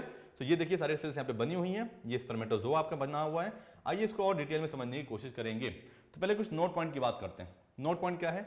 The spermatids transform into spermatozoa, क्योंकि स्पर्मेटिड तो नॉन मोटाइल होता है, स्पर्मेटिड ट्रांसफॉर्म हो जाएगा मोटाइल स्पर्मेटोजोआ में, यानी कि स्पर्म्स में, by the process called spermiogenesis. Genesis हो रही है, फॉर्मेशन हो रहा है स्पर्मेटोजोआ के, इसलिए स्पर्मियोजेनेसिस। अब बात करेंगे डिफरेंशिएशन फेज के बहुत ही इंपॉर्टेंट पॉइंट की, कि डिफरेंशिएशन फेज में जब हमारे स्पर्मेटिड बन चुके होते हैं, स्पर्मियोजेनेसिस हो चुका होता है, तो आफ्टर स्पर्मियोजेनेसिस मींस अब स्पर्मेटोजोआ बन चुके हैं, स्पर्मेटिड से स्पर्मेटोजोआ बन चुके हैं, स्पर्मियोजेनेसिस हो चुका है। स्पर्म हेड गेट अटैच्ड और embedded in the Sertoli cell. अब जो स्पर्म्स का जो हेड होते हैं, स्पर्मेटोजोआ का जो हेड होता है, वो सर्टोली सेल में जाके एम्बेडेड कर जाता है, अटैच हो जाता है, ताकि नरिशमेंट मिल सके नर्स सेल से, है ना। And finally release from the seminiferous tubules by the process of spermiation. यानी कि हम ये कह सकते हैं कि जब सर्टोली सेल्स में जाके एम्बेडेड हेड हो जाएगा, उसके बाद वहां से मैच्योर होकर जब स्पर्मेटोजोआ बाहर निकलेगा सेमिनिफरस ट्यूब्यूल से, तो उस release of spermatozoa from Sertoli cell के प्रोसेस को बोलेंगे स्पर्मिएशन। क्लियर? ये स्पर्मिएशन हो गया, जो कि नीट जैसे कॉम्पिटिटिव एग्जाम में पूछा जा चुका है। आप देखिएगा नीट के एग्जाम्स के पेपर को, प्रीवियस पेपर्स को, आई थिंक नीट 2018 में स्पर्मियोजेनेसिस और ये स्पर्मिएशन, ये दोनों प्रोसेस पूछे गए। एक क्वेश्चन में दोनों को पूछा गया कि what is spermiogenesis and what is spermiation. तो ये क्वेश्चंस नीट जैसे कॉम्पिटिटिव एग्जाम्स के पॉइंट ऑफ व्यू से भी बहुत ही ज्यादा इंपॉर्टेंट है। इंपॉर्टेंट है बच्चों, ये बात बहुत ही इंपॉर्टेंट है, बार बार आपसे कह रहा हूं, बोर्ड में भी पूछा जाता है डेफिनेशन और नीट में भी पूछा जाता है। तो तैयार रहिएगा हर तरह की परेशानियों से लड़ने के लिए, कहीं भी इनसे मुलाकात आपकी हो सकती है। आइए एक बार फटाक से समझते हैं स्पर्मेटोगोनिया, यानी कि डिटेल में समझते हैं स्पर्मेटोजेनेसिस के प्रोसेस को। ये देखिए यहाँ पे किस तरह से यहाँ पे ये आपकी स्पर्मेटोगोनिया है, आगे चल के इसमें डिफरेंशिएशन होगा, बन जाएगी प्राइमरी स्पर्मेटोसाइट। ठीक है जी, ये होती है डिप्लॉइड। कैसी होती है? डिप्लॉइड, क्योंकि ये भी हमारी डिप्लॉइड, सारी सेल्स डिप्लॉइड। कॉन्सेप्ट क्या था? जब तक मियोसिस नहीं हो जाएगी तब तक कोई भी सेल हैप्लॉइड नहीं होगी। प्राइमरी स्पर्मेटोसाइट है तो इसमें हो जाएगी मियोसिस फर्स्ट। क्या हो जाएगी? Meiosis first. अब मियोसिस फर्स्ट हो गई है तो यहाँ पे बन जाएंगी यहाँ पे सेकेंडरी स्पर्मेटोसाइट्स। ये सेकेंडरी स्पर्मेटोसाइट्स कैसी होती है? हैप्लॉइड होती है। कैसी होती है? हैप्लॉइड, क्योंकि मियोसिस हो चुका है। अब इस सेकेंडरी, क्योंकि नाम क्या है सेकेंडरी स्पर्मेटोसाइट, तो उसमें हो जाएगा मियोसिस सेकेंड। क्या हो जाएगा? Meiosis second. और मियोसिस सेकेंड के बाद बन जाएगी हमारे स्पर्मेटिड्स। क्या बन जाएंगे? स्पर्मेटिड्स बन जाएंगे, और ये भी होंगे हैप्लॉइड। कॉमन सी बात है, जब पहले हैप्लॉइड बन चुके तो आगे भी हैप्लॉइड होंगे, और फिर हैप्लॉइड स्पर्मेटिड्स आगे चल के बना देंगे स्पर्मेटोजोआ। ये रहे हमारे spermatozoa by the process of spermiogenesis. Genesis, clear? फिर ये स्पर्मेटोजोआ कहाँ चले जाएंगे? सर्टोली सेल के पास चले जाएंगे, पिलर सेल्स के पास चले जाएंगे। ये देखिए स्पर्म्स यहाँ पे लगे हुए हैं बहुत सारे। फिर आगे चल के यहाँ से रिलीज हो जाएंगे, और इनके रिलीज के प्रोसेस को क्या बोल देंगे? स्पर्मिएशन। क्या बोल देंगे? स्पर्मिएशन बोल देंगे। क्लियर? सो स्पर्मिएशन हो गया, स्पर्मियोजेनेसिस हो गई। ये सारी बातें शॉर्ट में मैंने आपको समझा दी। चलिए अब आगे बढ़ते हैं, इस डायग्राम को देखते हैं। ये देखिए टेस्टिस बना हुआ है, टेस्टिस के अंदर आप जाएंगे, सेमिनिफरस ट्यूब्यूल का क्रॉस सेक्शन ले लिया। इस क्रॉस सेक्शन को यहाँ पे आप बड़ा करके देखेंगे तो कुछ इस तरह का दिखेगा सेमिनिफरस ट्यूब्यूल का क्रॉस सेक्शन। देखिए यहाँ पे स्पर्मेटोगोनिया बनी हुई है, स्पर्मेटोगोनिया से प्राइमरी स्पर्मेटोसाइट, फिर सेकेंडरी स्पर्मेटोसाइट, और उसके बाद स्पर्मेटिड, और यहाँ पे बन गया स्पर्मेटोजोआ। और यहाँ पे देखिए सर्टोली सेल यहाँ पे आपको दिख रही है, Sertoli cell. Clear? Sertoli cell, और बाहर जाएंगे तो आपको लेडी सेल भी मिल जाएगी सेमिनिफरस ट्यूब्यूल्स के बाहर। क्लियर? सो इस तरह से प्रीमोर्डियल जर्म सेल, उसमें सबसे पहले डिफरेंशिएशन हुआ तो बनी प्राइमरी स्पर्मेटोसाइट जो कि डिप्लॉइड थी। फिर मियोसिस फर्स्ट होगा तो बनेगी सेकेंडरी स्पर्मेटोसाइट जो कि हैप्लॉइड होगी। फिर सेकेंडरी स्पर्मेटोसाइट में होगा मियोसिस सेकेंड तो बनेंगे स्पर्मेटिड्स जो ऑलरेडी हैप्लॉइड होंगे, और स्पर्मेटिड्स से आगे चल के बन जाएंगे स्पर्मेटोजोआ मैच्योर होके by the process of spermiogenesis, और बाद में उसके बाद होगा स्पर्मिएशन। अब बात करेंगे बच्चों हार्मोन्स के बारे में कि स्पर्मेटोजेनेसिस के लिए कौन कौन से हार्मोन्स चाहिए होते हैं। बच्चों बहुत ही जल्दी जल्दी हम सारी बातों को बहुत ही आसानी से करते चले जा रहे हैं, बहुत ही कंसंट्रेशन के साथ बातों को समझिएगा। बच्चों यहाँ पे हाइपोथैलेमस के अंदर ये ग्लैंड होती है जिसका नाम होता है हाइपोथैलेमस एक्चुअली ग्लैंड होती है, एंडोक्राइन ग्लैंड होती है। इसके नीचे बेस पे होती है पिट्यूटरी ग्लैंड। तो हाइपोथैलेमस से निकलता है जीएनआरएच। ये जीएनआरएच क्या होता है? गोनेडोट्रोफिक रिलीजिंग हार्मोन, क्योंकि आप जानते हैं दो तरह के हार्मोन निकलते हैं हाइपोथैलेमस से, रिलीजिंग और इनिबिटरी हार्मोन। रिलीजिंग हार्मोन निकलेगा वो भी कौन सा? गोनेडोट्रोफिक रिलीजिंग हार्मोन। तो एंटीरियर पिट्यूटरी के पास वो जाएगा और वहां से निकलवाएगा एलएच और एफएसएच गोनेडोट्रोफिन्स। एलएच और एफएसएच आपके गोनेडोट्रोफिन्स एंटीरियर लोब ऑफ पिट्यूटरी से निकलेंगे, जिसमें से एलएच जाएगा लेडिक सेल्स के पास में, उसको स्टिमुलेट करेगा ताकि टेस्टोस्टेरोन बन सके, और जो एफएसएच होगा वो जाएगा यहाँ पे सर्टोली सेल्स के पास में, सर्टोली सेल्स को हेल्प कराएगा न्यूट्रिशन देने में। ठीक है जी, इस तरह से यहाँ पे स्पर्मेटोजेनेसिस का प्रोसेस हो सकेगा प्रॉपर्ली। चलिए जी आगे बढ़ते हैं। आप समझते हैं स्ट्रक्चर ऑफ स्पर्म के बारे में या स्पर्मेटोजोआ के बारे में कि एक्चुअली में स्पर्म दिखता कैसा है। बच्चों आप स्पर्म के डायग्राम को देखेंगे तो पता चलेगा कि ये स्पर्म का हेड होता है। हेड के बाद यहाँ पे ये नेक रीजन आता है जहाँ पे होता है सेंट्रियोल, नेक रीजन में पाया जाता है सेंट्रियोल। फिर आता है मिड पीस जहाँ पाई जाती है माइटोकॉन्ड्रिया, माइटोकॉन्ड्रिया उसको देती है एनर्जी। और हेड वाले पार्ट में होता है न्यूक्लियस, इस न्यूक्लियस के अंदर ही पूरा जेनेटिक इंफॉर्मेशन होता है, क्योंकि डीएनए तो न्यूक्लियस में ही होता है ना पूरा, इस वजह से। फिर बाद में मिड पीस के बाद आता है हमारा ये एंड पीस। एंड पीस में आता है ये एक्सिल फिलामेंट से बना हुआ टेल। ये टेल जो होता है स्पर्म्स को मूव करने में क्या करता है? हेल्प करता है। और इसके चारों तरफ आसपास पाई जाती है सेल मेम्ब्रेन, सेल मेम्ब्रेन की कवरिंग पाई जाती है। एनिमल सेल है तो सेल वॉल तो होगी ही नहीं, क्लियर है ना। और एक खास बात समझिए बच्चों, यहाँ पे टिप पे हेड के आसपास ये स्ट्रक्चर पाया जाता है, इसे हम बोलते हैं क्या बताइए? एक्रोसोम। ये जो एक्रोसोम होता है ये बना हुआ होता है गोल्गी बॉडी के मॉडिफिकेशन से। तो ये बात याद कर लीजिएगा, गोल्गी बॉडी के मॉडिफिकेशन से बना हुआ होता है, गोल्गी अपरेटस के मॉडिफिकेशन से बना होता है ये एक्रोसोम। इसके अंदर लाइसिन्स होते हैं, यानी कि कुछ एंजाइम प्रेजेंट होते हैं, लाइक हायालुरोनिडेज नाम का एंजाइम होता है जो कि आगे चल के ओवा को पेनिट्रेट करने में क्या करेगा? मदद करेगा। क्लियर। चलिए अब आगे डिस्कस करेंगे बच्चों oogenesis के बारे में। oogenesis बहुत ही डिटेल्ड प्रोसेस है, इसको प्रॉपर्ली समझने के लिए आप डिटेल में वीडियो लेक्चर जरूर देखिएगा। आइए जल्दी जल्दी समझते हैं इसको भी।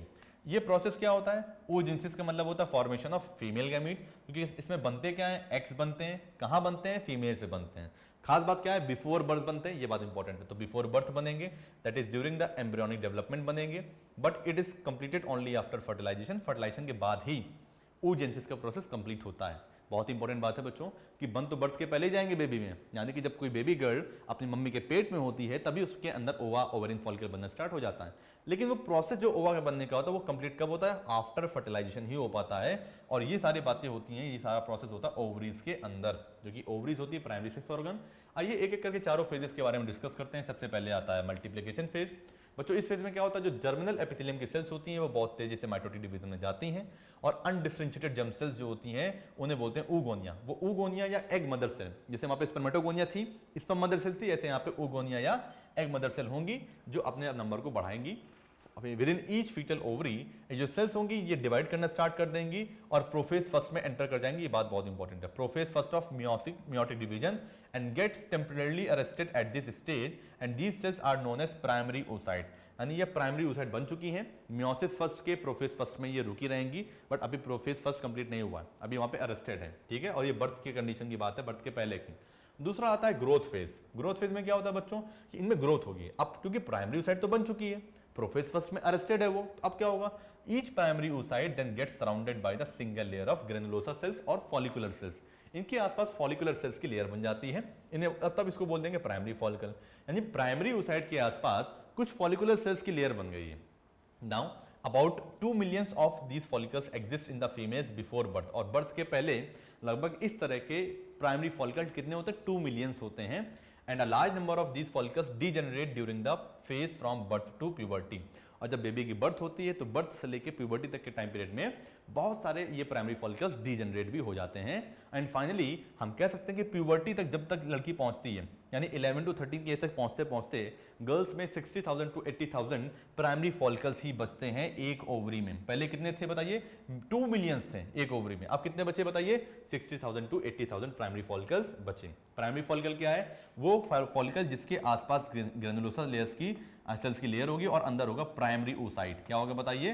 प्राइमरी oocyte होगा। ठीक है ना।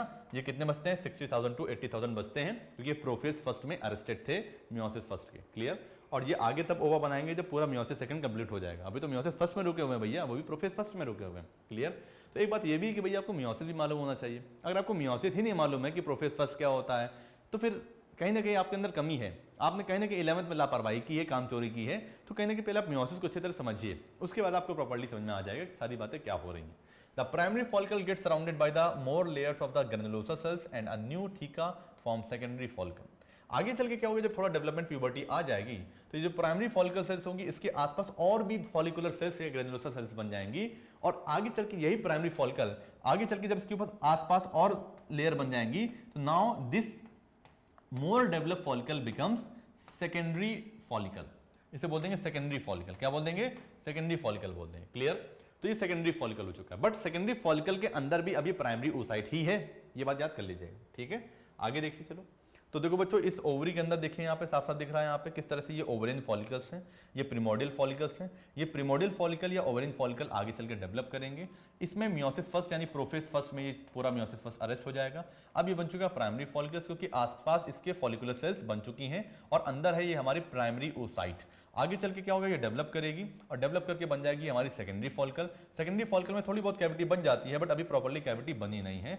एक्चुअली में जो एंट्रम नाम की फ्लूइड फिल्ड कैविटी होती है, ये प्रॉपर्टी होती है टर्शरी फॉलिकल की। ये टर्शरी फॉलिकल में ही पाई जाती है। ये बात याद कर लीजिएगा कि टर्शरी फॉलिकल्स में एक फ्लूइड फिल्ड कैविटी पाई जाती है, उसे बोलते हैं एंट्रम। ये बात बहुत इंपॉर्टेंट है। क्लियर? चलिए फिर आगे चल के यही टर्शरी फॉलिकल बन जाता है ग्राफिन फॉलिकल। ये ग्राफिन फॉलिकल एक मैच्योर फॉलिकल होता है, इसी में क्यूमुलस ऑफ आइरिस पाया जाता है, oocyte इसके अंदर पाई जाती है और कोरोना रेडिटा की सेल्स प्रॉपर पाई जाती है। ये देखिए कितनी बड़ी एक फ्लूइड फिल्ड कैविटी प्रेजेंट है, जिसे बोल रहे हैं यहाँ पे एंट्रम। एंट्रम पहचान होती है टर्शरी फॉलिकल की, और जो कि ग्राफिन फॉलिकल में, मैच्योर फॉलिकल में भी पाई जाती है।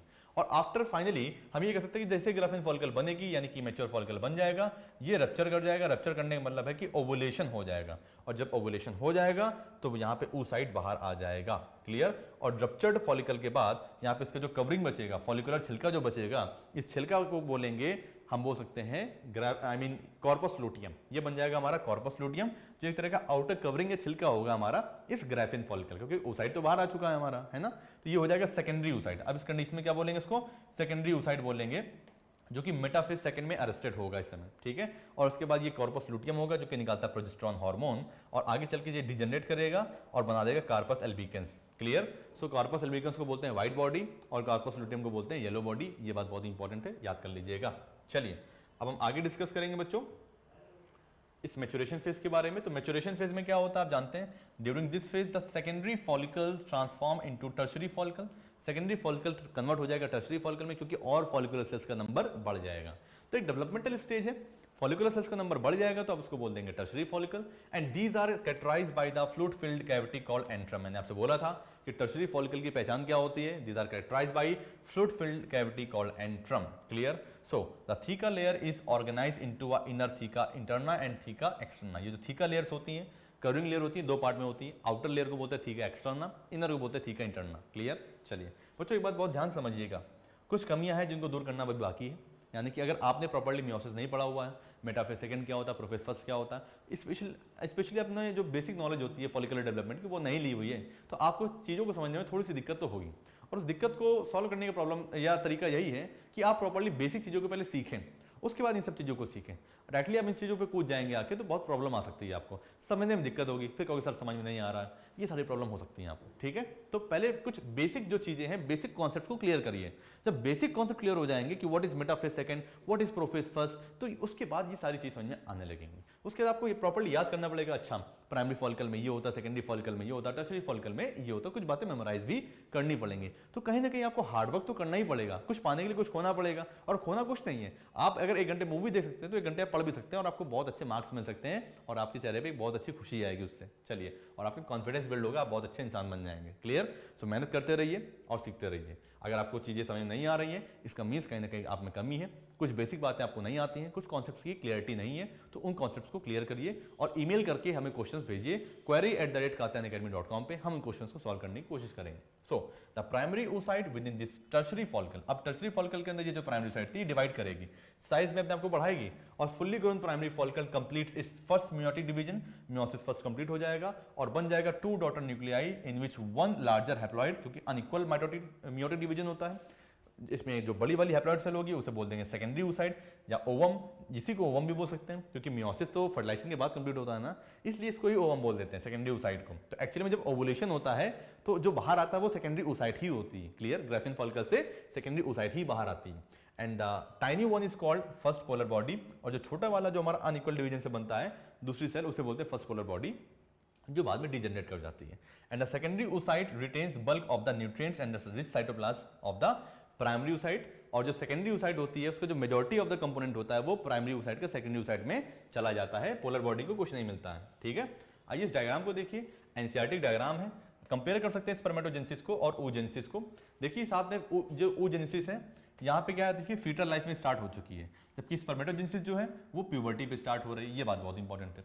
तो oogenesis तो भैया फीटल लाइफ से स्टार्ट हो जाती है फीमेल्स में, जबकि स्पर्मेटोजेनेसिस तो प्यूबर्टी से स्टार्ट होती है। बाकी सारी बातें सेम है। देखिए spermatogonia sperm mother cell, oogonia egg mother cell, mitosis से डिफरेंशिएशन हुआ तो प्राइमरी oocyte, यहाँ पे माइटोसिस से डिफरेंशिएशन हुआ तो प्राइमरी स्पर्मेटोसाइट, फिर उससे मियोटिक फर्स्ट हुआ तो सेकेंडरी स्पर्मेटोसाइट, ऐसे यहाँ पे भी मियोटिक फर्स्ट हुआ तो सेकेंडरी oocyte, और फाइनली ओवम बन गया यहाँ पे, ठीक है, और सेकेंड पोलर बॉडी बन गई। जबकि यहाँ पे क्या है, सेकेंड मियोटिक डिवीजन के बाद स्पर्मेटिड बनेगा और स्पर्मेटोजोआ बनेगा।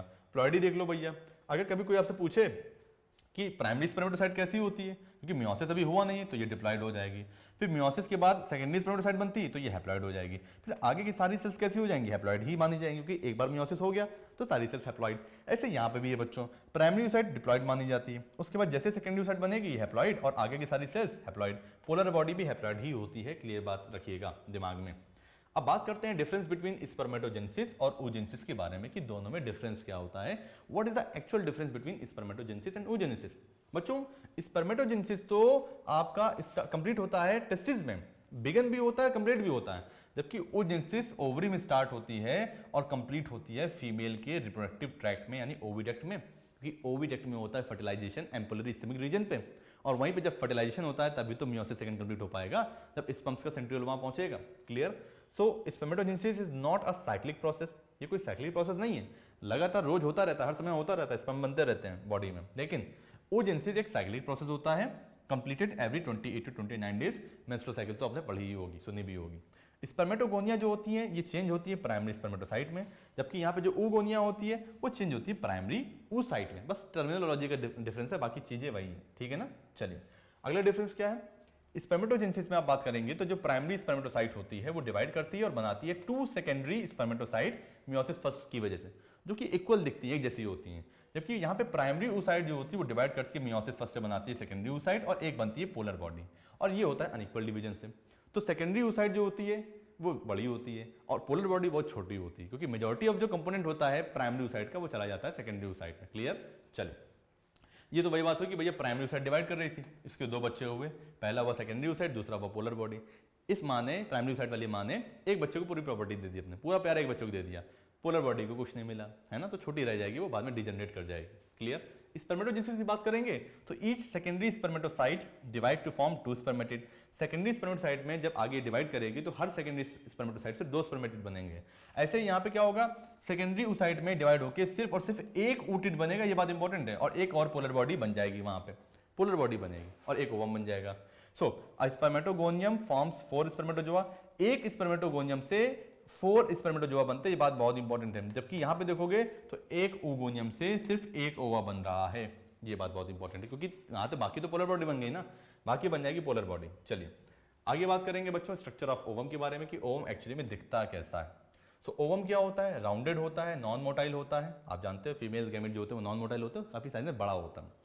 सो in humans the ovum is yolk free, यानी कि हमारे जो ह्यूमन एग होता है उसमें योग नहीं होता है, स्टोर्ड फूड नहीं होता है, योग फ्री होता है, यानी ये होता है एलिसाइथल, इसमें योग नहीं होता है, and it has abundant cytoplasm called the ooplasm, और उसमें ooप्लाज्म भी पाया जाता है। इस डायग्राम को देखिए बच्चों, न्यूक्लियस दिख रहा है, आसपास की सेल्स दिख रही है जिसे हम बोलते हैं ये साइटोप्लाज्म अंदर है, जोना पेलुसिडा दिख गई यहाँ पे, जलील कोट होता है, और ये रही कोरोना रेडिएटा की सेल्स, और अंदर प्रेजेंट है फर्स्ट पोलर बॉडी जो कि मियोटिक फर्स्ट से बनी हुई है। चलो अब आते हैं मेंस्ट्रुअल साइकिल के बारे में, कि मेंस्ट्रुअल साइकिल क्या होती है बच्चों, बहुत ही इंपॉर्टेंट साइकिल है, आप जानते हैं ये एक रिप्रोडक्टिव साइकिल होती है। ये एक रिप्रोडक्टिव साइकिल होती है किसमें, फीमेल प्राइमेट्स में, फीमेल प्राइमेट मैमल जो होते हैं उनमें पाई जाती है, नॉन प्राइमेट्स में नहीं होती, एप मंकीज में नहीं होती। क्लियर? सो मंकीज, एप्स और ह्यूमन बींग्स में पाई जाती है ये, एप मंकीज में पाई जाती है, बट जो non primate like cow, dog, tiger उनमें नहीं पाई जाती। ठीक है? The first menstruation begins at the puberty and it is called the menarche. ये बात तो बहुत इंपॉर्टेंट भैया, जब सबसे पहले जब फीमेल्स में, गर्ल्स में प्यूबर्टी आती है, तो जो पहली बार प्यूबर्टी की एज में 11 to 13 टाइम की एज के आसपास जो पहली बार मेंस्ट्रुएशन होता है उसे बोलते हैं मीनार्च। और जबकि ह्यूमन फीमेल्स में जो मेंस्ट्रुएशन होता है वो रिपीटेड होता है हर मंथ, एवरेज ड्यूरेशन में अबाउट 28 to 29 डेज की टाइम पीरियड में। इसे बोलते हैं मेंस्ट्रुअल साइकिल, क्योंकि टाइम कितना होता है 28 डेज का होता है, इसलिए मंथली साइकिल भी इसको बोला जाता है। अब एक खास बात ये होती है कि भैया मेंस्ट्रुअल साइकिल जो होती है वो स्टॉप हो जाती है at the around age of 50 years, 50 साल की उम्र में बंद हो जाती है। रेंज होती है, कोई एक्जैक्टली नहीं होता, 45 to 50 ईयर्स की एज होती है, उसके आसपास ही बंद हो जाती है। किसी फीमेल में थोड़ी जल्दी होती है, किसी में थोड़ा लेट बंद हो जाती है। So in human females and this stage is termed as menopause, और इस स्टेज को क्या बोलते हैं? मीनोपॉज भी बोला जाता है। इस डायग्राम को बच्चों देखिए, फर्स्ट डे से लेके 28 डेज तक यहाँ पे बने हुए पूरे साइकिल बनी हुई है। मिड ऑफ द साइकिल की अगर बात की जाए तो ये 14th डे आता है। 13 to 14 डे के पास ये ओवा का रिलीज होता है, ओवा का रिलीज होता है, क्योंकि इस 14th डे पे LH का लेवल काफी ज्यादा होता है, और LH लेवल हाई होता है क्योंकि LH निकलता है पिट्यूटरी से, LH anterior lobe of pituitary से निकलता है। इसे बोलते हैं लुटेनाइजिंग हार्मोन, और इसकी वजह से ओवुलेशन होता है। तो LH का मेन काम क्या होता है बताइए? LH का मेन काम होता है ओवुलेशन कराना, और ये 2 डेज मोस्ट फर्टाइल डेज होते हैं ओवुलेशन के लिए, इसलिए कोशिश करनी चाहिए कि इन 2 डेज में कोइटस नहीं करना चाहिए। क्लियर? चलिए जी आगे देखते हैं। इस डायग्राम की तो समझने की कोशिश करेंगे जो हमारे चारों फेज होते हैं मेंस्ट्रुअल साइकिल के। बच्चों पहले दिन से अगर स्टार्ट किया जाए, फर्स्ट डे से स्टार्ट किया जाए, तो पहला फेज होता है मेंस्ट्रुअल फेज। ये देखिए मेंस्ट्रुअल फेज फर्स्ट फेज होता है, दूसरा होता है ओवुलेटरी फेज या फॉलिकुलर फेज बोलते हैं, प्री ओवुलेटरी फेज होता है एक्चुअली में, pre ovulatory phase means follicular phase, तीसरा होता है ओवुलेटरी फेज, और चौथा होता है पोस्ट ओवुलेटरी फेज, या इसे बोलते हैं लुटियल फेज, या इसे बोलते हैं सिक्रेटरी फेज, और भी बहुत सारे नाम हो सकते हैं। सो पहला मेंस्ट्रुअल फेज या इसे बोलते हैं ब्लीडिंग फेज, मेंस्ट्रुएशन इसी में होता है, ब्लीडिंग इसी में होती है फर्स्ट टू 5 डेज तक। फिर उसके बाद आता है फॉलिकुलर फेज, क्योंकि FSH का लेवल हाई होता है एंड और एस्ट्रोजन निकलता है, इस वजह से यहाँ पे थिकनिंग होती है एंडोमेट्रियम की। और उसके बाद आता है 14th डे यानी मिड ऑफ द साइकिल, जहाँ पे ओवुलेशन होता है, LH का लेवल काफी हाई होता है यहाँ पे, तो मिड ऑफ द साइकिल में ओवुलेशन होगा, और आगे चल के जो बाकी डेज बचेंगे 28 डे के पहले तक वो कहलाएंगे पोस्ट ओवुलेटरी, यानी ओवुलेटरी के बाद के फेज, यानी कि लुटियल फेज या सिक्रेटरी फेज, जिसमें निकलता है progesterone from corpus luteum. Clear? So देखिए यहाँ पे अगर आप ओवरिन साइकिल की बात करेंगे तो ओवरी के अंदर प्रिमोडियल फॉलिकल डेवलप हो रहे थे, सेकेंडरी फॉलिकल बन चुका है, फिर मैच्योर होकर ग्राफिन फॉलिकल बना, और 14th डे आते आते ये फॉलिकल रप्चर कर जाएगा, ओवुलेशन हो जाएगा और बन जाएगी कॉर्पस लुटियम। बाकी के टाइम पे ये कॉर्पस लुटियम निकालेगी प्रोजेस्टेरॉन और ईस्ट्रोजन, ताकि एंडोमेट्रियम की थिकनिंग बनी रहे, और अगर ये कम हो जाएगा तो शेडिंग हो जाएगी एंडोमेट्रियम की। यानी कहने का मतलब ये कि सिक्रेटरी फेज में प्रोजेस्टेरॉन और ईस्ट्रोजन निकलते रहते हैं फ्रॉम कॉर्पस लुटियम, और जब कॉर्पस लुटियम डीजनरेट करती है तो बन जाता है कॉर्पस एल्बिकस, यानी कि व्हाइट बॉडी। क्लियर? चलिए, और कॉर्पस लुटियम क्या बोलते थे? येलो बॉडी बोलते थे। तो 28 डे की साइकिल होगी, 4 फेज हो गए। मेंस्ट्रुअल फेज या ब्लीडिंग फेज पहला फेज होता है, दूसरा फेज होता है प्री ओवुलेटरी फेज या बोलते हैं फॉलिकुलर फेज, तीसरा फेज होता है ओवुलेटरी फेज, चौथा फेज होता है पोस्ट ओवुलेटरी फेज या जनरली इसको बुक्स में बोलते हैं सिक्रेटरी फेज या बोल सकते हैं लुटियल फेज। क्लियर? सो ये सारी बातें होती हैं। खास बात क्या होती है बच्चों कि एस्ट्रोजन नाम का हार्मोन निकलता है इन फॉलिकुलर सेल से, जो ओवरिन फॉलिकल्स होता है, जबकि जो LH होता है वो निकलता है पिट्यूटरी से। क्लियर? चलिए जी आगे बात बढ़ते हैं और समझते हैं बच्चों एक इंपॉर्टेंट पॉइंट, मेंस्ट्रुअल साइकिल के बारे में एक इंपॉर्टेंट पॉइंट समझते हैं बच्चों, बहुत जल्दी से इसको समझिएगा कि menstrual cycle is absent temporarily during pregnancy. अगर प्रेगनेंसी हो जाएगी तो मेंस्ट्रुअल साइकिल एब्सेंट होती है, एंड लैक्टेशन पीरियड के टाइम पे भी टेम्पररली सस्पेंड हो जाती है, अरेस्ट हो जाती है, एंड परमानेंटली सीज हो जाती है, परमानेंटली मेंस्ट्रुअल साइकिल बंद हो जाएगी आफ्टर मीनोपॉज। तो भैया अगर कोई फीमेल प्रेग्नेंट है तो उसमें प्रेगनेंसी के टाइम पे मेंस्ट्रुअल साइकिल नहीं होगी, और जब तक लैक्टेशन पीरियड होगा, मिल्क फीडिंग टाइम होगा, तब तक उसमें मेंस्ट्रुअल साइकिल नहीं होगी, लैक्टेशनल टाइम तक नहीं होती है, अप्रॉक्स 6 मंथ्स या 4 मंथ्स का ड्यूरेशन होता है प्रेगनेंसी के बाद, डिलीवरी के बाद। और अगर मीनोपॉज हो चुका है, 50 ईयर्स की एज हो चुकी है, तो उसमें परमानेंटली ये सीज कर जाएगी, बंद हो जाएगी, and however it can be absent due to the stress poor health. तो भैया मेंस्ट्रुअल साइकिल की खास बात ये भी है कि अगर प्रेगनेंसी नहीं है या कोई और या मेनोपॉज नहीं हुआ है तो भी ये एब्सेंट हो सकती है, स्किप कर सकती है। क्यों?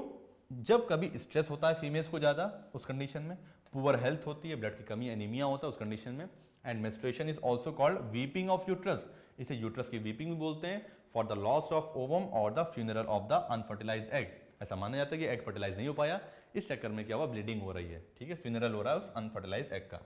आप समझते हैं बच्चों फर्टिलाइजेशन के बारे में कि व्हाट इज एक्चुअली फर्टिलाइजेशन? आप जानते हैं बहुत ही आसान होता है कि जैसे ही मेल डिस्चार्ज करता है अपने सीमेन को पेनिस के through into the vagina, female की वजाइना में जैसे जाता है तो तुरंत वो फीमेल की वजाइना में जो स्पर्म्स होते हैं वो मूव करके पहुंचते हैं तुरंत फेलोपियन ट्यूब के अंदर, और इस प्रोसेस को बोलते हैं इंसेमिनेशन।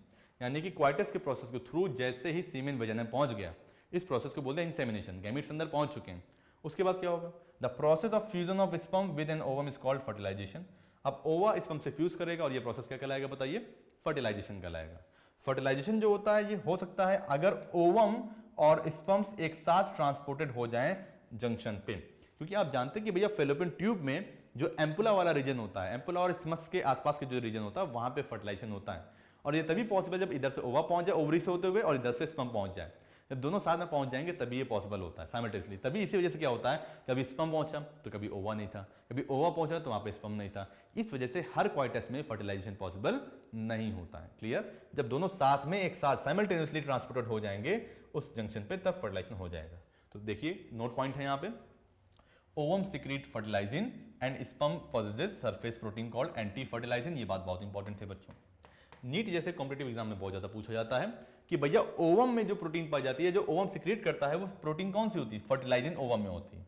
और स्पर्म में कौन सी होती है? स्पर्म में एक सरफेस प्रोटीन होती है, उसे बोलते हैं एंटी फर्टिलाइजिन। ये बात बहुत इंपॉर्टेंट है। स्पर्म के सरफेस पे एंटी फर्टिलाइजिन होती है and that help in their adhesion and specificity of the species.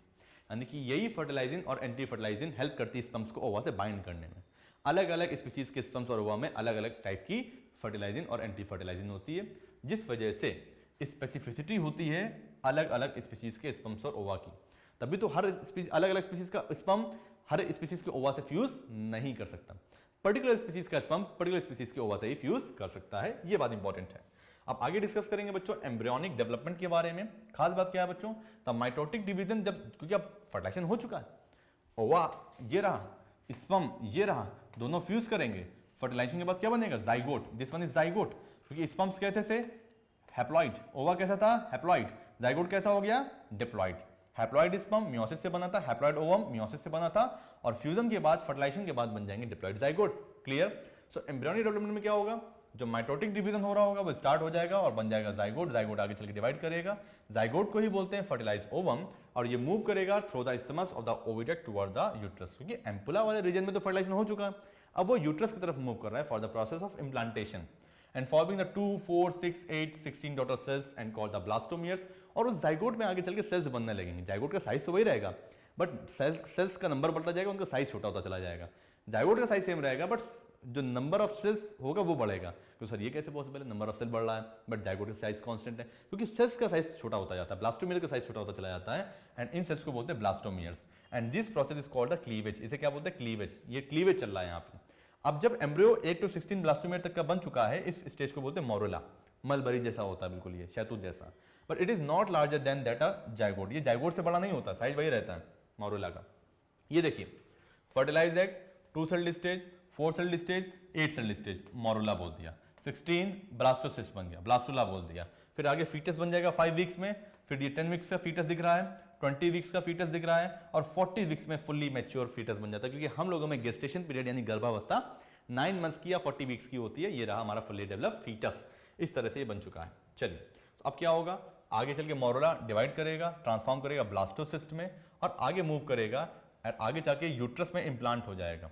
ठीक है? और आगे चल के जब ये ब्लास्टोसिस्ट ट्रांसफॉर्म होगी, अपने आप को करेगी, तो इसे ब्लास्टुलेशन बोल देंगे। ये जो ब्लास्टोमियर्स होते हैं ब्लास्टोसिस्ट के, ये अपने आप को अरेंज करते हैं 2 लेयर में। एक होती है आउटर ट्रोफोब्लास्ट जो कि आउटर कवरिंग फॉर्म करती है, और बीच में कंसंट्रेटेड मास होता है सेल्स का, पैक्ड सेल्स का मास होता है, उसे बोलते हैं इनर सेल मास। क्या बोलते हैं? Inner cell mass. ये ट्रोफोब्लास्ट के नीचे सेंटर पे पाया जाता है। इसी इनर सेल मास से चल के आगे सारी जर्म लेयर्स और पार्ट्स बनते हैं। इस डायग्राम को देखिए बच्चों, ये आपका एक ब्लास्टोसिस्ट है। ये देखिए बाहर की जो लेयर्स दिख रही हैं आपको, ये ब्लू कलर की, ये सारी ट्रोफोब्लास्ट होती हैं। ये भी ब्लास्टोमियर से ही बनी हुई है, ये आउटर लेयर है। जबकि यहाँ पे कुछ सेल्स का मास कंसंट्रेटेड है, यहाँ पे देखेंगे तो ये आपको दिख रहा है इनर सेल मास। क्लियर? और ये कैविटी दिख रही है जो कि ब्लास्टोसिस्ट में पाई जाती है, इस कैविटी को बोलते हैं ब्लास्टोसील। इस इनर सेल मास से ही आगे चल के सारी जर्म लेयर बनेंगी, एक्टोडर्म, एंडोडर्म और मेसोडर्म, और इन्हीं जर्म लेयर से बनेंगे अलग अलग ऑर्गन। क्लियर? चलिए सो फोर्थ देखिए यहाँ पे, as a result the blastocyst becomes embedded in the endometrium of the uterus, क्योंकि एंडोमेट्रियम ही थिक हो चुकी होती है, क्योंकि जब प्रेगनेंसी होती है या जब फर्टिलाइजेशन हो जाता है तो उसके पहले काफ़ी थिक हो चुकी होती है एंडोमेट्रियम, क्योंकि एक ग्लैंडुलर और वेस्कुलर लेयर होती है, काफ़ी थिक रिच ब्लड सप्लाई होती है एंडोमेट्रियम में, और इसी एंडोमेट्रियम में जाके हमारा ये ब्लास्टोसिस्ट इम्प्लांट कर जाता है यूट्रस के, and this is called implantation, and its lead to pregnancy, और इम्प्लांटेशन से ही प्रेगनेंसी होती है। That is the time from conception to birth, और बर्थ से कॉन्सेप्शन तक के टाइम पीरियड को क्या बोलते हैं, ये हमारा आपका गेस्टेशन पीरियड हो गया। चलिए अब समझिएगा बात को, इस डायग्राम को देखिए, कुछ इस तरह का डायग्राम होता है, ये रहा यूट्रस का फंडस, ये रही उसकी बॉडी, और एंडोमेट्रियम में देखिए ये इस तरह से ये फीटस हमारा लगा हुआ है, अम्बिलिकल कॉर्ड बन चुकी है, ये कोरियोनिक बुलाई दिख रही है, प्लेसेंटा यहाँ पे बन चुकी है प्रॉपर्ली, प्लेसेंटा से नरिशमेंट मिल रहा है वाया अम्बिलिकल कॉर्ड। सो अम्बिलिकल कॉर्ड है, उसकी वेसल्स भी हैं, ये प्लग ऑफ म्यूकस भी है सर्विक्स में, एम्ब्रियो बन रहा है, योक सैक है, कैविटी ऑफ यूट्रस भी आपको यहाँ पे दिख रही है। बात करते हैं फंक्शंस ऑफ प्लेसेंटा की, बहुत ही इंपॉर्टेंट फंक्शंस होते हैं प्लेसेंटा के बच्चों, क्योंकि placenta is a connecting link, एक तरह कनेक्शन होता है बिटवीन द डेवलपिंग फीटस और मैटरनल बॉडी, माता के और डेवलपिंग फीटस के बीच में एक नेटवर्क होता है। काम क्या होता है, फीटस से मदर की बॉडी में जो कार्बन डाइऑक्साइड होती है, यूरिया होती है, और हॉर्मोन्स होते हैं, यानी एक तरह का जो वेस्ट होता है फीटस की बॉडी का, वो मदर की बॉडी में इसी प्लेसेंटा के थ्रू जाता है, यानी अम्बिलिकल कॉर्ड के थ्रू जाता है प्लेसेंटा में। और बदले में क्या मिलता है, मदर जो होती है, एक माँ अपने बच्चों को हमेशा अच्छी चीज देती है, तो माँ की बॉडी से फीटस में क्या आ जाएगा, न्यूट्रिएंट्स आ जाएंगे, ऑक्सीजन आ जाएगी, एंटीबॉडी और विटामिन और वाटर वगैरह जो भी कमी होगी वो पहुंच जाएगी। साथ में जो हमारी प्लेसेंटा होती है ये टेम्परेरी एंडोग्लैंड की तरह काम, एंडोग्लैंड ग्लैंड भी होती है, हार्मोन्स भी सिक्रीट करती है, आइए देखते हैं। सो placenta also act as temporary endocrine gland or tissue and produces several hormones like HCG, human chorionic gonadotrophin, ये बेटा बहुत इंपॉर्टेंट हार्मोन होता है, ग्रेविडेक्स टेस्ट होता है जिसमें आपको जो प्रेगनेंसी वाली टेस्ट किट आती है वो इसी हार्मोन पे बेस्ड होती हैं। So human chorionic gonadotrophin HCG, ये हार्मोन प्लेसेंटा से निकलता है, यानी अगर यूरिन से ये HCG हार्मोन बाहर आ रहा है मींस प्रेगनेंसी हो चुकी है, प्लेसेंटा बन चुकी है, तभी बाहर आता है। ह्यूमन प्लेसेंटल लैक्टोजन यानी कि HPL भी निकलता है, IPL नहीं है, HPL है भैया, ये ह्यूमन प्लेसेंटल लैक्टोजन, हाँ, ओस्ट्रोजन प्रोस्ट्रॉन भी निकलता है, ये बात याद रखिएगा प्लेसेंटा से। आइए कुछ हार्मोन, उनके सोर्सेज और उनके फंक्शंस की बात करते हैं कि कौन कौन से हार्मोन्स किस किस सोर्सेज से और उनके फंक्शन क्या होते हैं। FSH का नाम होता है follicle stimulating hormone, anterior pituitary निकलता है, और साथ में ये स्टिमुलेट करता है growth of ovarian follicles in the ovary, याद कर लीजिएगा as it is important. LH होता है ल्यूटिनाइजिंग हार्मोन, एंटीरियर पिट्यूटरी से ये भी निकलता है, और ये ओवुलेशन कराता है 14th day of menstrual cycle पे, क्लियर, पीक लेवल पे होता है 14th डे पे LH, और इन दोनों को कलेक्टिवली बोलते हैं गोनेडोट्रोफिन्स, क्या बोलते हैं, गोनेडोट्रोफिन्स बोलते हैं, क्लियर, ये बात याद कर लीजिएगा। HCG अभी बताया, ह्यूमन कोरियोनिक गोनेडोट्रोफिन, प्लेसेंटा से निकलता है, ये स्टिमुलेट करता है कॉर्पस लुटियम को ताकि वो प्रोस्ट्रॉन सिक्रेट कर सके, क्लियर। रिलैक्सिन प्लेसेंटा से निकलता है, ये फैसिलिटेट करता है पार्चुरेशन को और सॉफ्टनिंग करता है connective tissues of the symphysis pubis, pubic symphysis यानी कि पेल्विक रीजन के टिश्यूज को डायलेट कराने में रिलैक्सिन क्या करता है, हेल्प करता है ताकि इजी बर्थ हो सके बेबी की। अब बात करेंगे बच्चों चेंजेस इन एम्ब्रियो की, एम्ब्रियो में कैसे कैसे चेंजेस समय के साथ साथ आते हैं। 9 मंथ्स की यात्रा होती है, 9 मंथ के बीच में बहुत सारे ऐसे समय आते हैं जब बेबी में काफी डेवलपमेंट होता है और वो फील भी होता है, आइए जानते हैं। सो आप जानते हैं ह्यूमन में 40 वीक्स होते हैं लगभग प्रेगनेंसी के गेस्टेशन पीरियड के, 9 मंथ्स का टाइम होता है। After 1 month of pregnancy foetus heart is develop, सबसे पहली बात यह कि फीटस में 1 महीने के बाद हार्ट बन जाता है, और यही सबसे बढ़िया साइन होता है फीटस की ग्रोथ को पहचानने का। स्टेथोस्कोप का यूज करके हम फीटस की हार्टबीट को सुन भी सकते हैं, क्लियर, और ये डेवलपिंग बेबी की निशानी भी होती है कि हाँ भैया बेबी डेवलप हो रहा है, 1 मंथ का हो चुका है, मींस उसमें हार्ट बन चुका है, हार्टबीट आ रही है, clear. So first point, by the end of second month the foetus develop limbs and digits, second month के एंड में फीटस में लिम्स और डिजिट डेवलप हो जाते हैं। By the end of 12 weeks major organ systems like external genitalia are well develop, ये सारी चीजें वेल डेवलप हो जाती हैं।